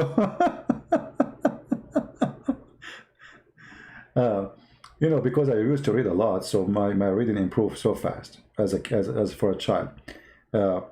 And the more you read, the more you learn, and the more reading change you. You become different person because you speed your people who they are your age in the knowledge. So while kids in my age, they were playing with the football, I play, I jump, I swim, etc. But still, I love to read. And I'm very glad I did. Yeah, you should see that day when I hold that book. I was reading things like what they are talking about.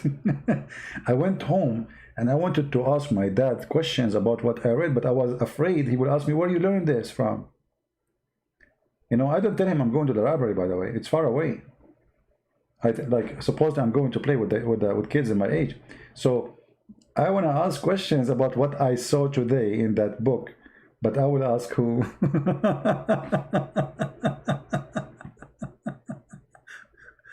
Yeah, anyway.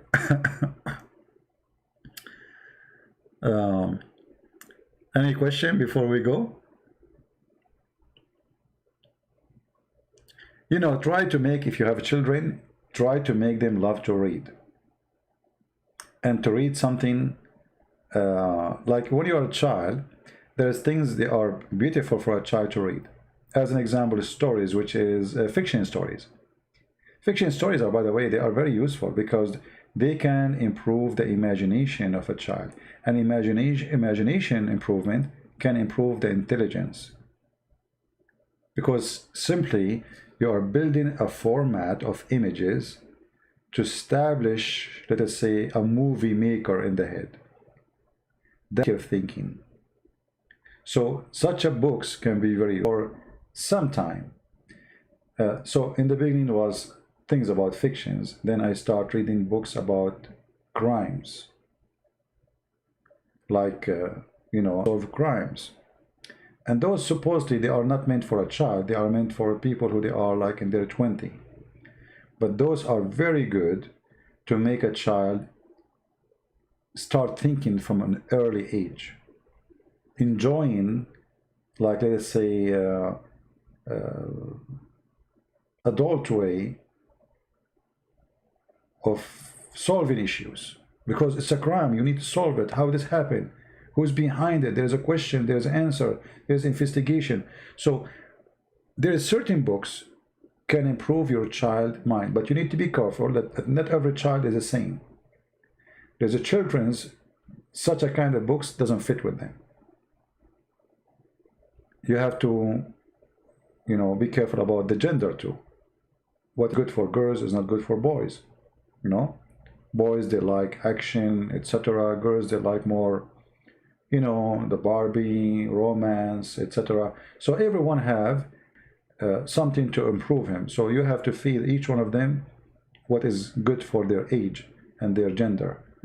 But when they pass the point of gender as kids, then you have to start feeding him with the books which is going to improve their intelligence. Today, sadly, they play a lot of games. Games are very good, by the way, to improve, let us say, your fast action. But it's programmed, which means there's nothing new. You know, like the steps, so you are just doing a step after step. You repeat the same thing over and over and over. So it became boring and it is stupid. But when you read, you improve your knowledge. You improve how much information you have. You improve your language skill. You improve your ability to explain. And you improve your ability to be a logical person. Reading is very important. However, reading doesn't work with everybody, which means, as they say in China, he left as a donkey, never come back as a horse. Which means if the person is not qualified to be a horse, he will never be one. No matter how many books you give him to read. All right? I was a little girl. I love a princess little story.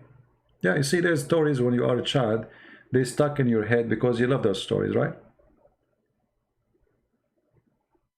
When is my birthday? I don't know, because my mom, she did not tell me. She never celebrated. She told me it was a bad day. So, by the way, I never celebrate a birthday, and I believe this is my belief. Don't be upset if I say to you my opinion. I believe it is silly, and let me explain. Now, you might be a person who celebrates birthday, so I'm not saying you're silly. For me, it sounds like a silly thing. Okay, let us say you are born in January 1st. Do you know that this day will never be repeated? Not only literally, even your calculation is wrong. Because every few years we have to correct the calendar. So you are missing the date. You are not really born next year in January 1st. It's going to be a different day. Do you understand what I'm saying? Anyone understand what I'm saying? So let's say your mom, she told you you are born January 1st at 6 o'clock p.m. And then you celebrate every year January 1st, 6 p.m. But this is not really the day. It's not January 1st.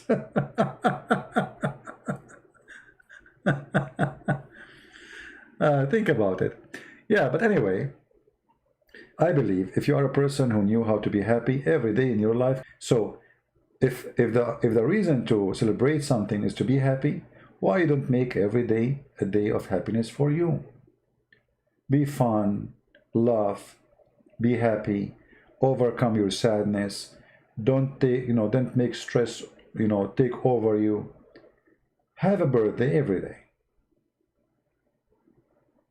Actually, I remember there was a child, he's very smart. He used to call all his uncles saying, hey, next week is my birthday. They said to him, what, isn't it last week was your birthday? He said, so what?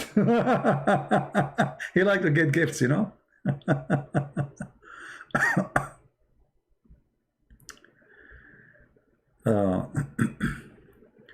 I have a friend who celebrates his birth by celebrating his mother because it is day she gave. Yeah, well, I mean, if you are a person seeking happiness, if this is what the point is, be happy all the year, not once a year. You know what I mean? uh, I don't know. I mean, for me, I see the world in a different way. I believe every day is a special if you make it a special. And your birthday can be a horrible day if it's just a day, you know, cake, people come and eat. And I don't know. For me, you see, even people when they make, like, let's say somebody get married, what they do? They invite people, etc., spend a lot of money, party. For me, if you ask me, this is silly. The money you want to spend for the party, you can take a vacation from work, you and your bride, and spend the whole year going around the world. Which one is better? You know what I mean?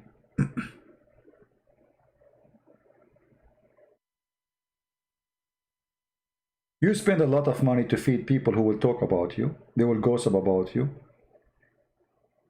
And what is the point of this? Marry the girl, take an airplane, go from place to place. The same money you want to spend for the stupid party, which you spend in 2 hours, spend to take a vacation, you and your bride, go around the world.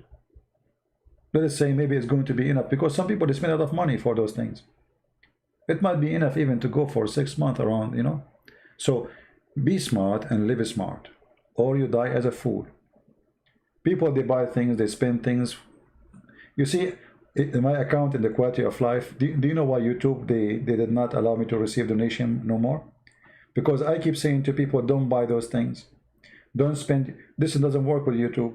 How they want to add advertising in my page, and yet I'm saying to people, don't buy. You know what I mean? Hey Dilly, how are you? My Bible is corrupted. Dilly, did you hear my answer for you, you idiot? I like you, Dilly. So guys, look, Dilly, he just came, he just woke up. And Dilly, he just said that your Bible is corrupted. Dilly, just to show you how stupid what you just said. Isn't it the Bible is the Bible of Allah? So how you say my Bible? As I know that the Bible is sent by Allah. So what you are saying to us, that the Bible of Allah is corrupted. So Dilly is making fun of Allah, saying that Allah is a stupid fool. He sent his books and he cannot protect it. How dare you, Dilly? Here we go. Chapter 3, verse number 3 says that Allah, he sent the book which is approving the Torah and the Injil, which is between their hands. So how you say it's corrupt, you stupid? Are you accusing Allah of lying? So the Quran confirmed the Torah and the Injil are not corrupted. In the same time, it confirmed that this is the book of Allah. So you are making fun of Allah, saying Allah books is corrupted. You know, have you ever heard of somebody giving a finger to a god? His name is Allah. Today you heard that. You are the one who is giving a finger to your God, because you just said your God, Allah, he sent the book, it's called Injil, and many people, they gave him a finger. Thank you for that. Join the club of fingering Allah. I mean, I cannot believe that a Muslim is insulting his God, saying his God, he sent the book and his book is corrupted. The verse on the screen, yeah, it says, نزل عليك الكتاب بالحق مصدقا لما بين يديه وأنزل التوراة والإنجيل. He sent to you down the book by the truth, approving, believing in what is between his hands. Between his hands. No, Dali, the one who could not protect it is Allah, as you see. Allah is the one who sent the gospel. So you are saying Muhammad he lied? It's Elohim, not Allah? At the same time, if it's Allah, if it's Elohim, he sent it and it's corrupt. How do you stupid God in the Quran says confirming it? Do you see it says confirming it? This is your stupid translation saying the word confirming, and they are taking off the word between his hands. So how, you idiot, you say such a thing?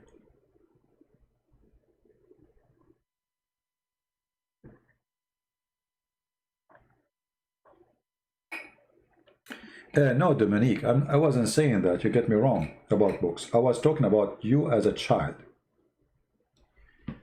there's a point of building knowledge, and there's a point of being a fool. Let me explain to you. I'm talking about when I was a child, I spent a lot of time reading. Because when you are a child, you are just an empty computer. Your brain is empty. So you have to fill up the space of the empty brain with the right material. Then when you grow in the age, then you are already mature with knowledge. What happens usually, people after they get old, then they will learn about how to love a person. Too late. The process of learning about how to do things is when you are young, not when you are old. When you are old already, the fingerprint is all over your head. You as a person is there, is developed, is like a tree. You try to move it from its place when it is big and huge and have deep roots. So you think reading a book when you are old will change the roots? No. The change happens when you are so young, not when you are old. The only change can happen to you when you are old is learning from experience, not from a book. Because then you go to a second stage of, let us say, learning. It's called experience.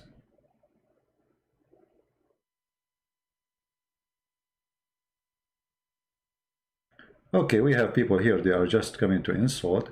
So admins, you do not need my permission to send them to Allah shipping and handling.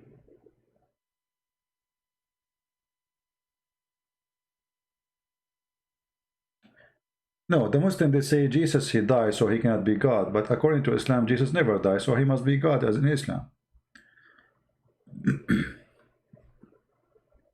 Anyway, you can believe that when you are old, you can read a book and the book can help you in something. Why not? I mean, it can help you. But most of books is written supposedly for adult. It's too late for the adult to practice what is written in a book. Because you is already you. This is why I say, if you want to make a person, make him when he is a kid. You see, most of people, they commit a crime. They commit a crime because, sadly, they have a bad mama and bad daddy. So a kid, he steals something, they say to him, bring more. Here we go, we created a criminal, So you want to create a good guy, you do that when he is a kid. When he's an adult, it's too late. He will learn, he might correct himself, but it's going to be by experience, not by books. He go to jail. He will be humiliated. He will suffer a lot. And then from his suffering, he might, let us say, earn some redemption and change. But it's not a book who will change you. Right? Volume 9, book number 93, 64. What is that, Dili? What is that what this hadith you want me to show you? Is that something you like me to talk about? Do you like to call me Dili? You sound like an intelligent person. I like intelligent people. They are rare these days. Do you like to call me? I can open Skype for you. What do you think?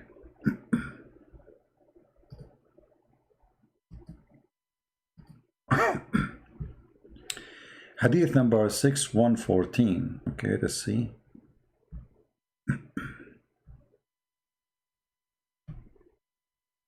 I'm trying to find this hadith. You are asking me to. 6114. 6114.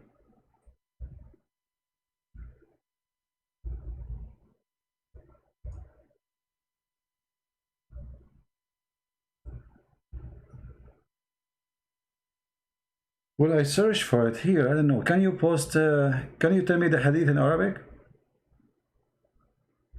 Mr. Dili? What do you want from that hadith? What this hadith is about? Preference to the reversed standard version, yet King James version has defect. My friend, first of all, King James is a translation. Secondly, you are a stupid fool. And I will tell you why. I challenge you in front of everyone to accept one translation of the Quran. Is that fair, guys? And I challenge you to tell me that your translation is not defected. Any translation you choose. And my duty is to get you busted in 2 seconds. So either you apply translation rules in every book, including yours, or you don't apply it. Secondly, forget about translation. What if I show you different Qurans? Even your prophet, he said, Allah, he sent 7 Quran. Are they defect? Where is the 7th Quran? Where is the verse about stoning to death in the Quran? Where is the verse about breastfeeding for adult 10 times? Is your Quran today is defect? Foolish. In the top of that, when you say to me the Bible is corrupt, here we go. Allah is the one who sent the Torah. Allah is the one who sent the angel. So your God is a stupid God. He cannot protect his book. So simply what you are accusing us, you are accusing your God. Because at the end of the day, this is not my book, this is the book of Allah, supposedly. So how stupid is Allah? He cannot protect his own.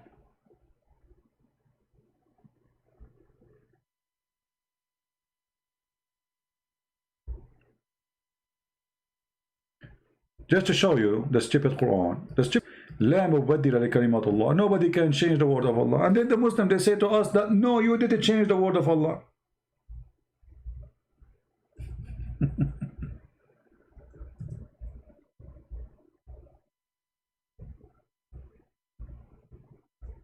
How Allah he say this?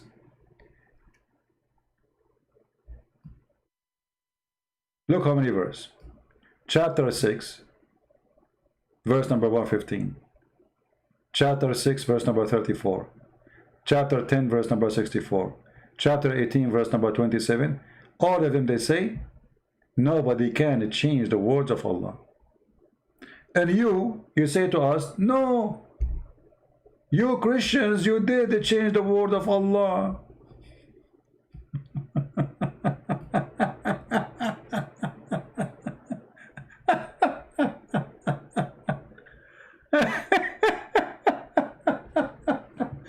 So what we learn from this, that Allah and Muhammad is a fraud.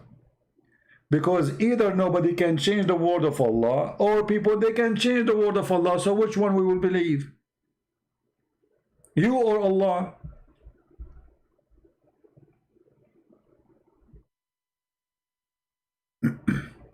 Are you there?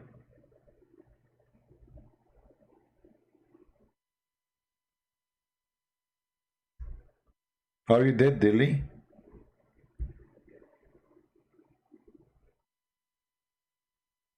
Dilly, as they say in China, he left as a donkey, he never came back as a horse.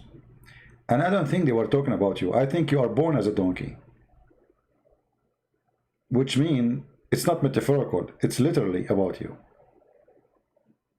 So the stupid you is coming all over us saying your book is corrupted, when the Quran says nobody can change the word of Allah. And if we ask you, is the Injil is the word of Allah? You will say yes. Is the Torah is the word of Allah sent to Moses? You say yes. But the Quran says nobody can change the word of Allah. Hey Hamoud, listen Hamoud, I think your wife, she is cheating on you already. You are spending too much in the internet. Take a hike.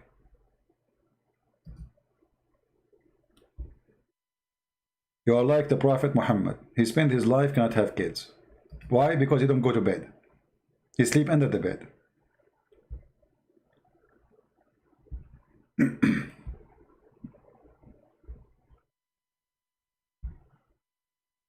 No, actually, donkeys are very smart.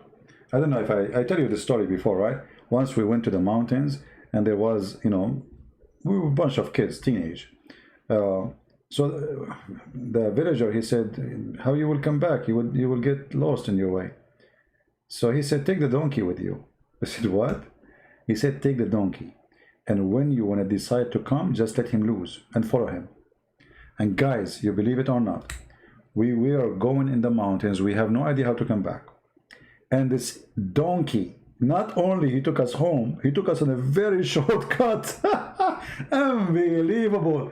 We were walking all day, and yet this donkey, he chose the shortest way to go home. And he is a donkey. So when I say a donkey, it's not necessarily, you know, donkey are not really stupid. Animals, actually, they have special gifts, you know.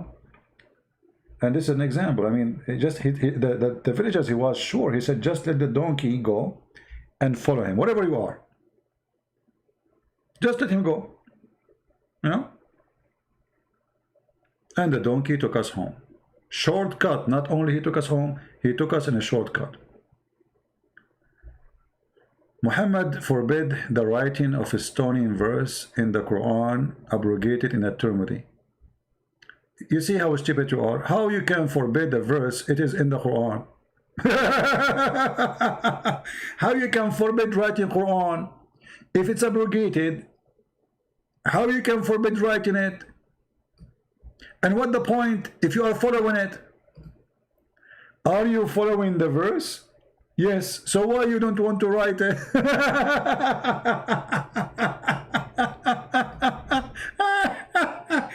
It's like a guy making a law, says don't cross the road when the red traffic is on. And then he says don't write the law just to practice it. Why?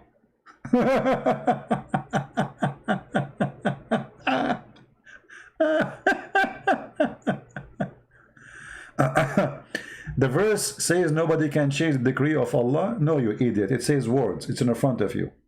Are you going to say to me this is a wrong translation? Say it. Say it. Where it says decree, it says words. None can change his words. Where is the word decrees? Donkey. And this is the word in Arabic. لا مبدل لكلماته. كلماته. Where is the word decree? Donkey. And listen, donkey, do you accept the interpretation for the verse made by donkeys from the same religion you have? Or those who they make interpretation for the verse are donkeys like you, and you don't like them? Choose an interpretation and I would accept it.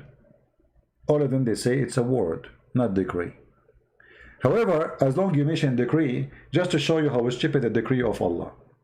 This is your prophet saying that Allah, he made a decree for you about how much adultery you will do. And you are the one who spoke about rape, you remember? So according to Islam, if a man he rape a woman, Allah, he made a decree he will be a rapist. Unbelievable, so beautiful. Look at this. Who is the one who makes somebody rape somebody? Allah. Read it. I think you are a stupid machine. Copy paste. You don't know what you are talking about. Do you see the hadith? And this is Sahih.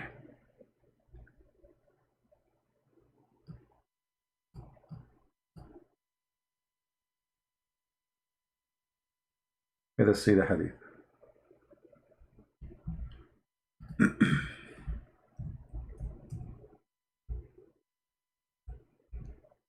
I'll go to the screen in a second.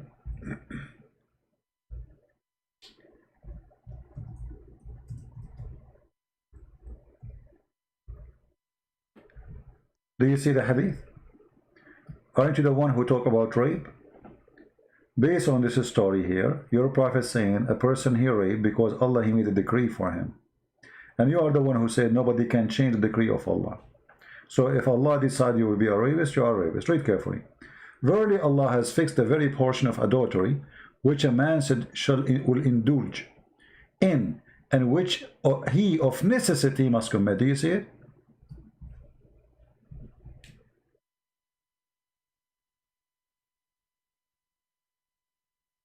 Are you there? So when a man he rape a woman, he must rape her, for Allah he decree for him to be a rapist. And he decree for him he will rape who, when, and how. Should I go in details?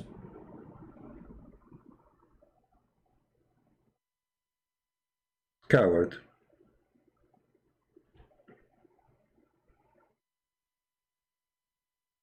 Roasted without oil, without a fryer. Actually, this story here in front of us alone is enough to prove Islam is stupid, because the point of justice and the point of heaven and hell is gone.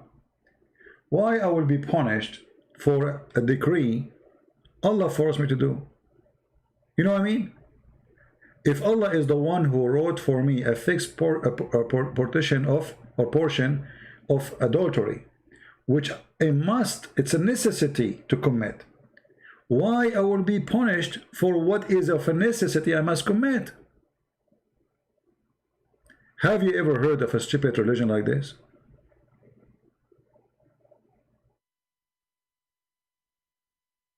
And remember, Dili, he is the one who says, the Quran says, nobody can change the decree of Allah. That make it more horrible now.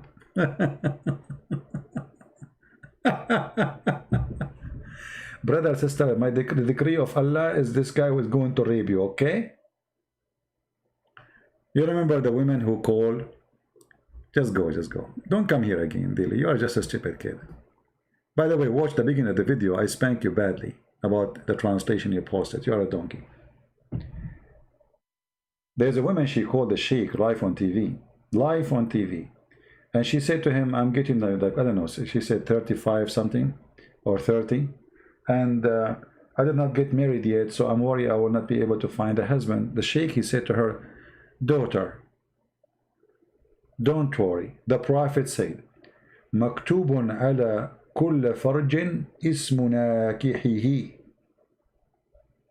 It's written, excuse my language, on every vagina, the name of the one who will if it.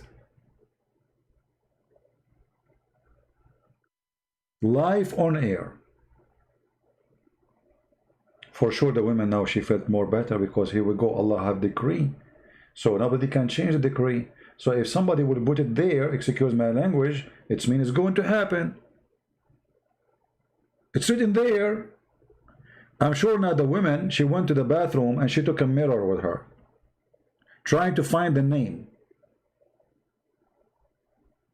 Good luck with that. I wonder if a woman, she is a prostitute, how many names are there? My friend, she will have a yellow pages there. Unbelievable. Let us start with the letter A. It is written there? Really? Okay, I got an idea. Let us say you are thinking about to marry a girl. You like her, but you are not sure she will be your wife or not. What about you go and ask her, hey, can you please check for me if my name is there? What do you think? And then she will check and she will say, well, you know what, between the 200 names I found there, I could not see your name, sorry.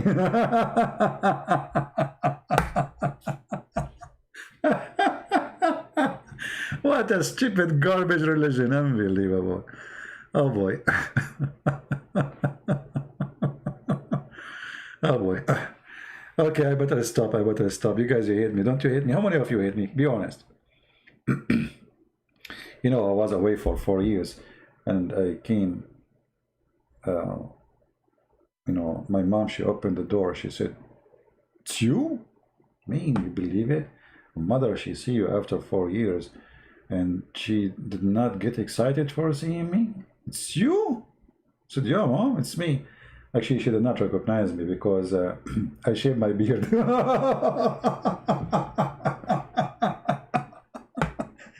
So she was saying, is that really you? Even my mom, she could not recognize me before. You would read it? Unbelievable. Oh boy. Yeah, your name is written there. Don't worry, be happy. I'm so glad it's written in the front because it's going to be impossible to read in the back. I mean, think about it.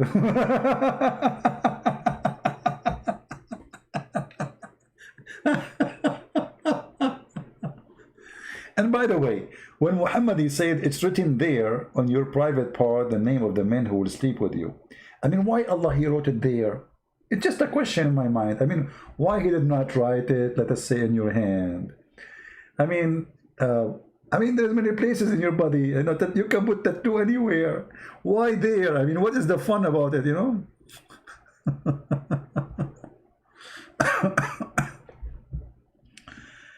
Oh boy. We better stop here. Your love is contagious.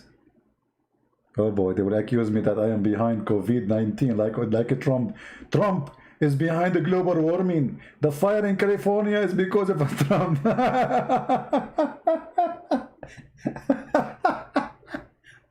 I mean, when you hate somebody, if anything happened, you have to blame that person. It doesn't matter.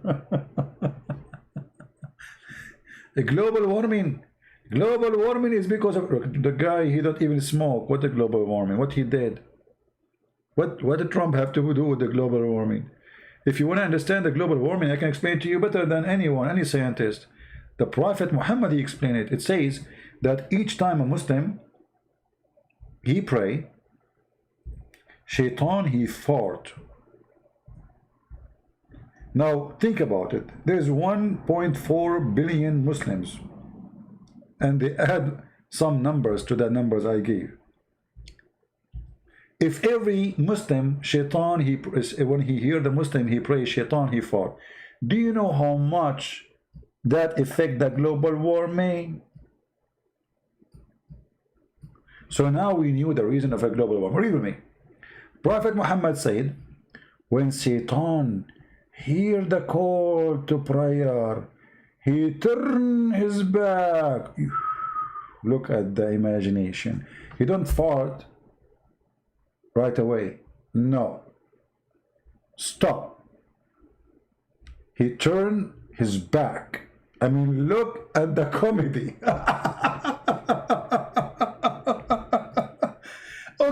Okay, the Prophet Muhammad, I'm so excited to hear the rest of the story. He turned his back, what he do? He turned his back and he break the wind.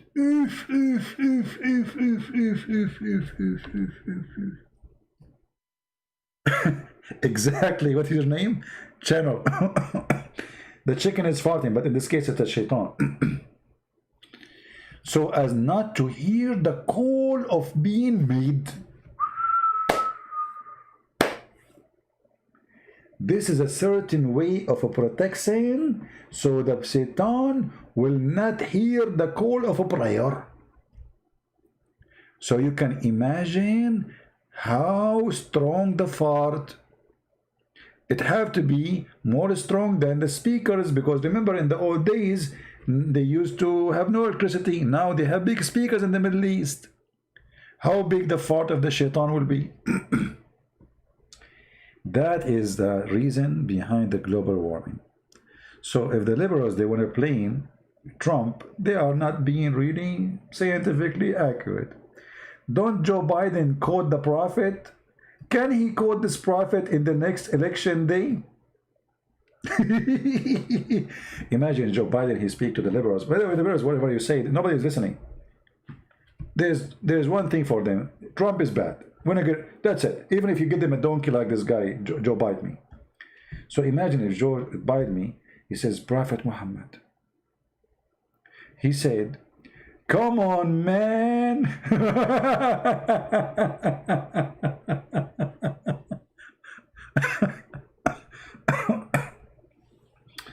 Yeah, I need to stop talking. My throat is hurting. You can't tell, right? Maybe tomorrow I will not go live.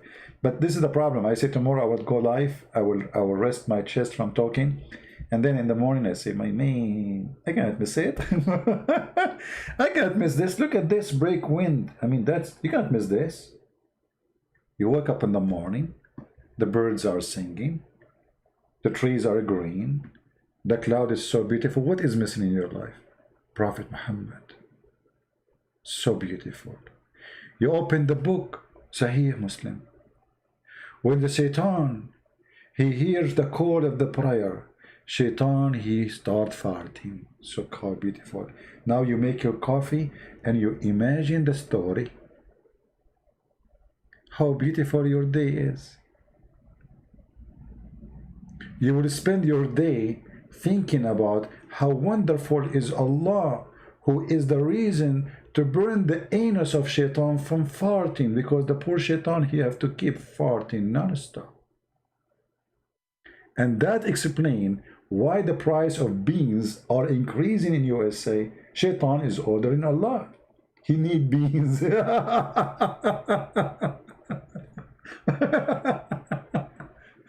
Oh boy.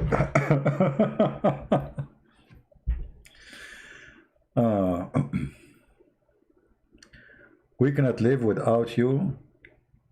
Oh no, come on, Indira. What are you talking about? You cannot live without the fart of Shaitan, boss. That is something to believe. Oh.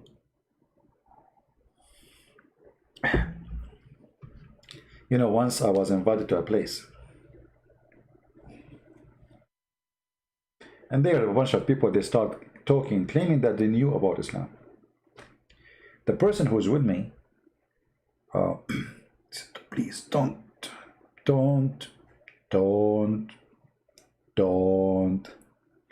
And you believe it or not, I was in a church. And an idiot, he's a bishop. He was teaching the Christians all kind of garbage. The guy next to me who invited me for this event, he held me literally from my arm because I want to stand up. Please, no, come on, don't, please, don't, God, you don't, you know. And then he, like, that's it, I cannot take it no more. So I stood up, I said, you are a liar, and you are not telling the truth. Actually, I said to him first, he said many stupid things, and I cannot take it no more. And then he said, Prophet Muhammad is from Ishmael. So I said to him, first, where you get this from? He said, the questions are later. I said, I'm not asking you a question. I am saying you are a liar. You claim to be a bishop who knew the gospel, the Bible. Show us where you get this from. Everybody in the church was like shocked. You know, if you go in the Old Testament, you will find that Ishmael, his mother, she married him to an Egyptian woman. Egyptian women. So how in the world a bishop in a church, he said to those poor Christians who have no education that Ishmael is Muhammad, where Muhammad is coming from? So I told him, either I am stupid or you are a liar. Prove one of them.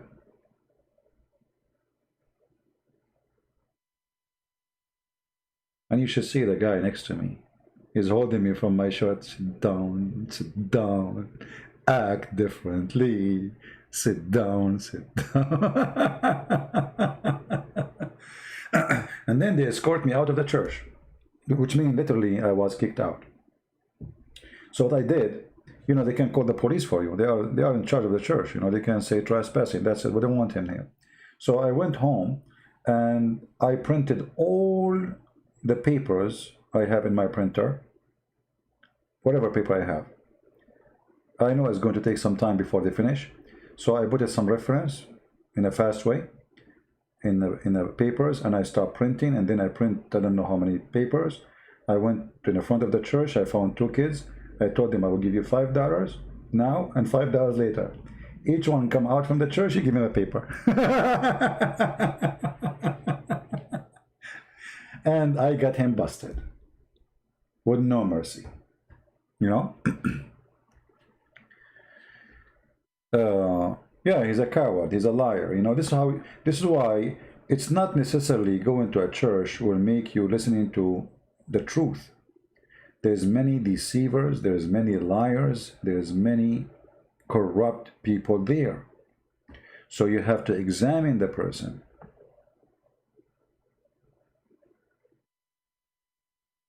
The one who invited me, because he knew you know, I know a lot about the garbage of Muhammad. So he said to himself, this is an interesting topic for you. I said, sure.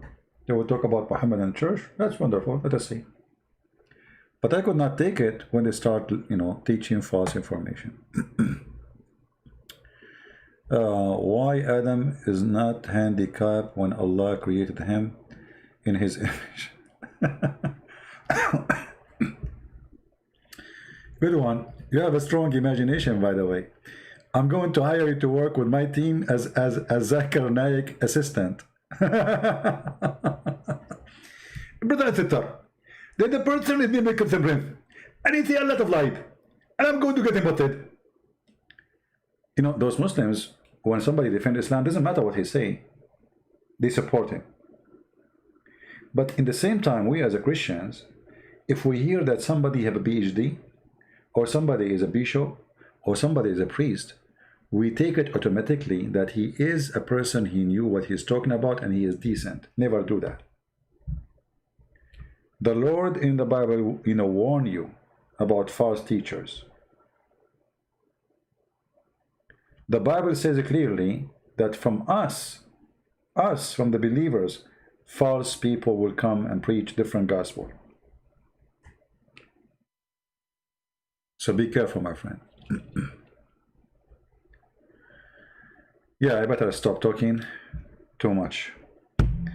Anyway, guys, I want to say really thank you. I appreciate you all. And you want to download this video, even though there's nothing much really there. Just I wanted to have a conversation with you. Feel free, you can download it if you want. But don't forget to download the previous videos we made today and yesterday. And I don't know the day before if it's still there. The day before, if you don't find it in my channel, is going to be in Patreon. There is a channels who download my videos, subscribe to them, so when you don't find the video I made a day or 2 days ago, you can find it there.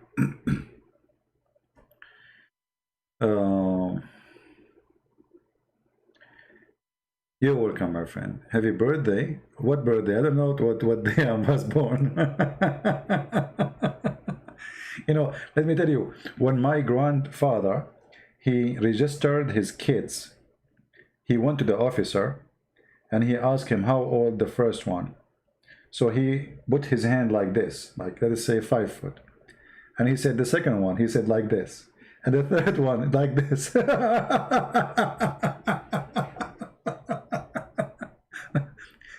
So my mother, her sister, who is 3 years younger than her, she's registered older than her because she was taller.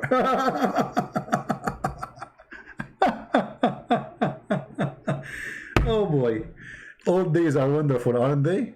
Yeah, he's like this, and this one is like this, and that one is like this. So you write whatever you want, you know, like who was old, who was, you know. And sometimes even it happened that if your name is not so clear, it's male or female, they might register you female, but yet you are a male. Like there's a guy, they never called him for the armed service, and he was wondering why he never been called. Because he's registered there as a female. Oh, welcome to the Middle East. It's wonderful to be in the Middle Eastern, isn't it? Yeah. The other day I was talking about the city. They are fixing the, you know, changing the sewer, you know, the sewage, the cover. They came, they cut the whole concrete, they make it perfect. All of this is done in less than 40 minutes. So clean, so neat. In the Middle East, there's a guy. He took a picture next to a sewage hole open in the road when he was 6-7 years old. And then he took a picture in the same place when he is 35 years old. Still the hole is not fixed. 35 years old. 6 years old. Still the hole in the street as it is. That is the Middle East. Isn't it wonderful? I mean, your memory is there. You cannot leave it. You will not miss it because simply it's there. It doesn't go. Why people saying happy birthday? My friend, it's not my birthday. What birthday? What you guys are talking about? I never celebrate a birthday. I told you. I don't know even what is my birthday. Anyway, I better stop, otherwise things will go crazy. Thank you very much. May the Lord bless you all. And don't forget to take a picture of the sewage if you live in the Middle East when you are 6 years old. So you can take a picture when you are 35 next to it again. Nothing will change. It's going to be there, trust me. Alhamdulillah. Why it's not fixed? Because you call the company, they say to you, Inshallah, tomorrow we will fix it. Inshallah. Allah is willing. And Allah never will, and will never will. Allah is a funny, is a dummy, is a is a Barbie, is fake. This is why Allah, when Allah will, we will do it. When Allah will, we are waiting for that. Thank you. God bless you. Christ is Lord, and see you soon again. Bye-bye.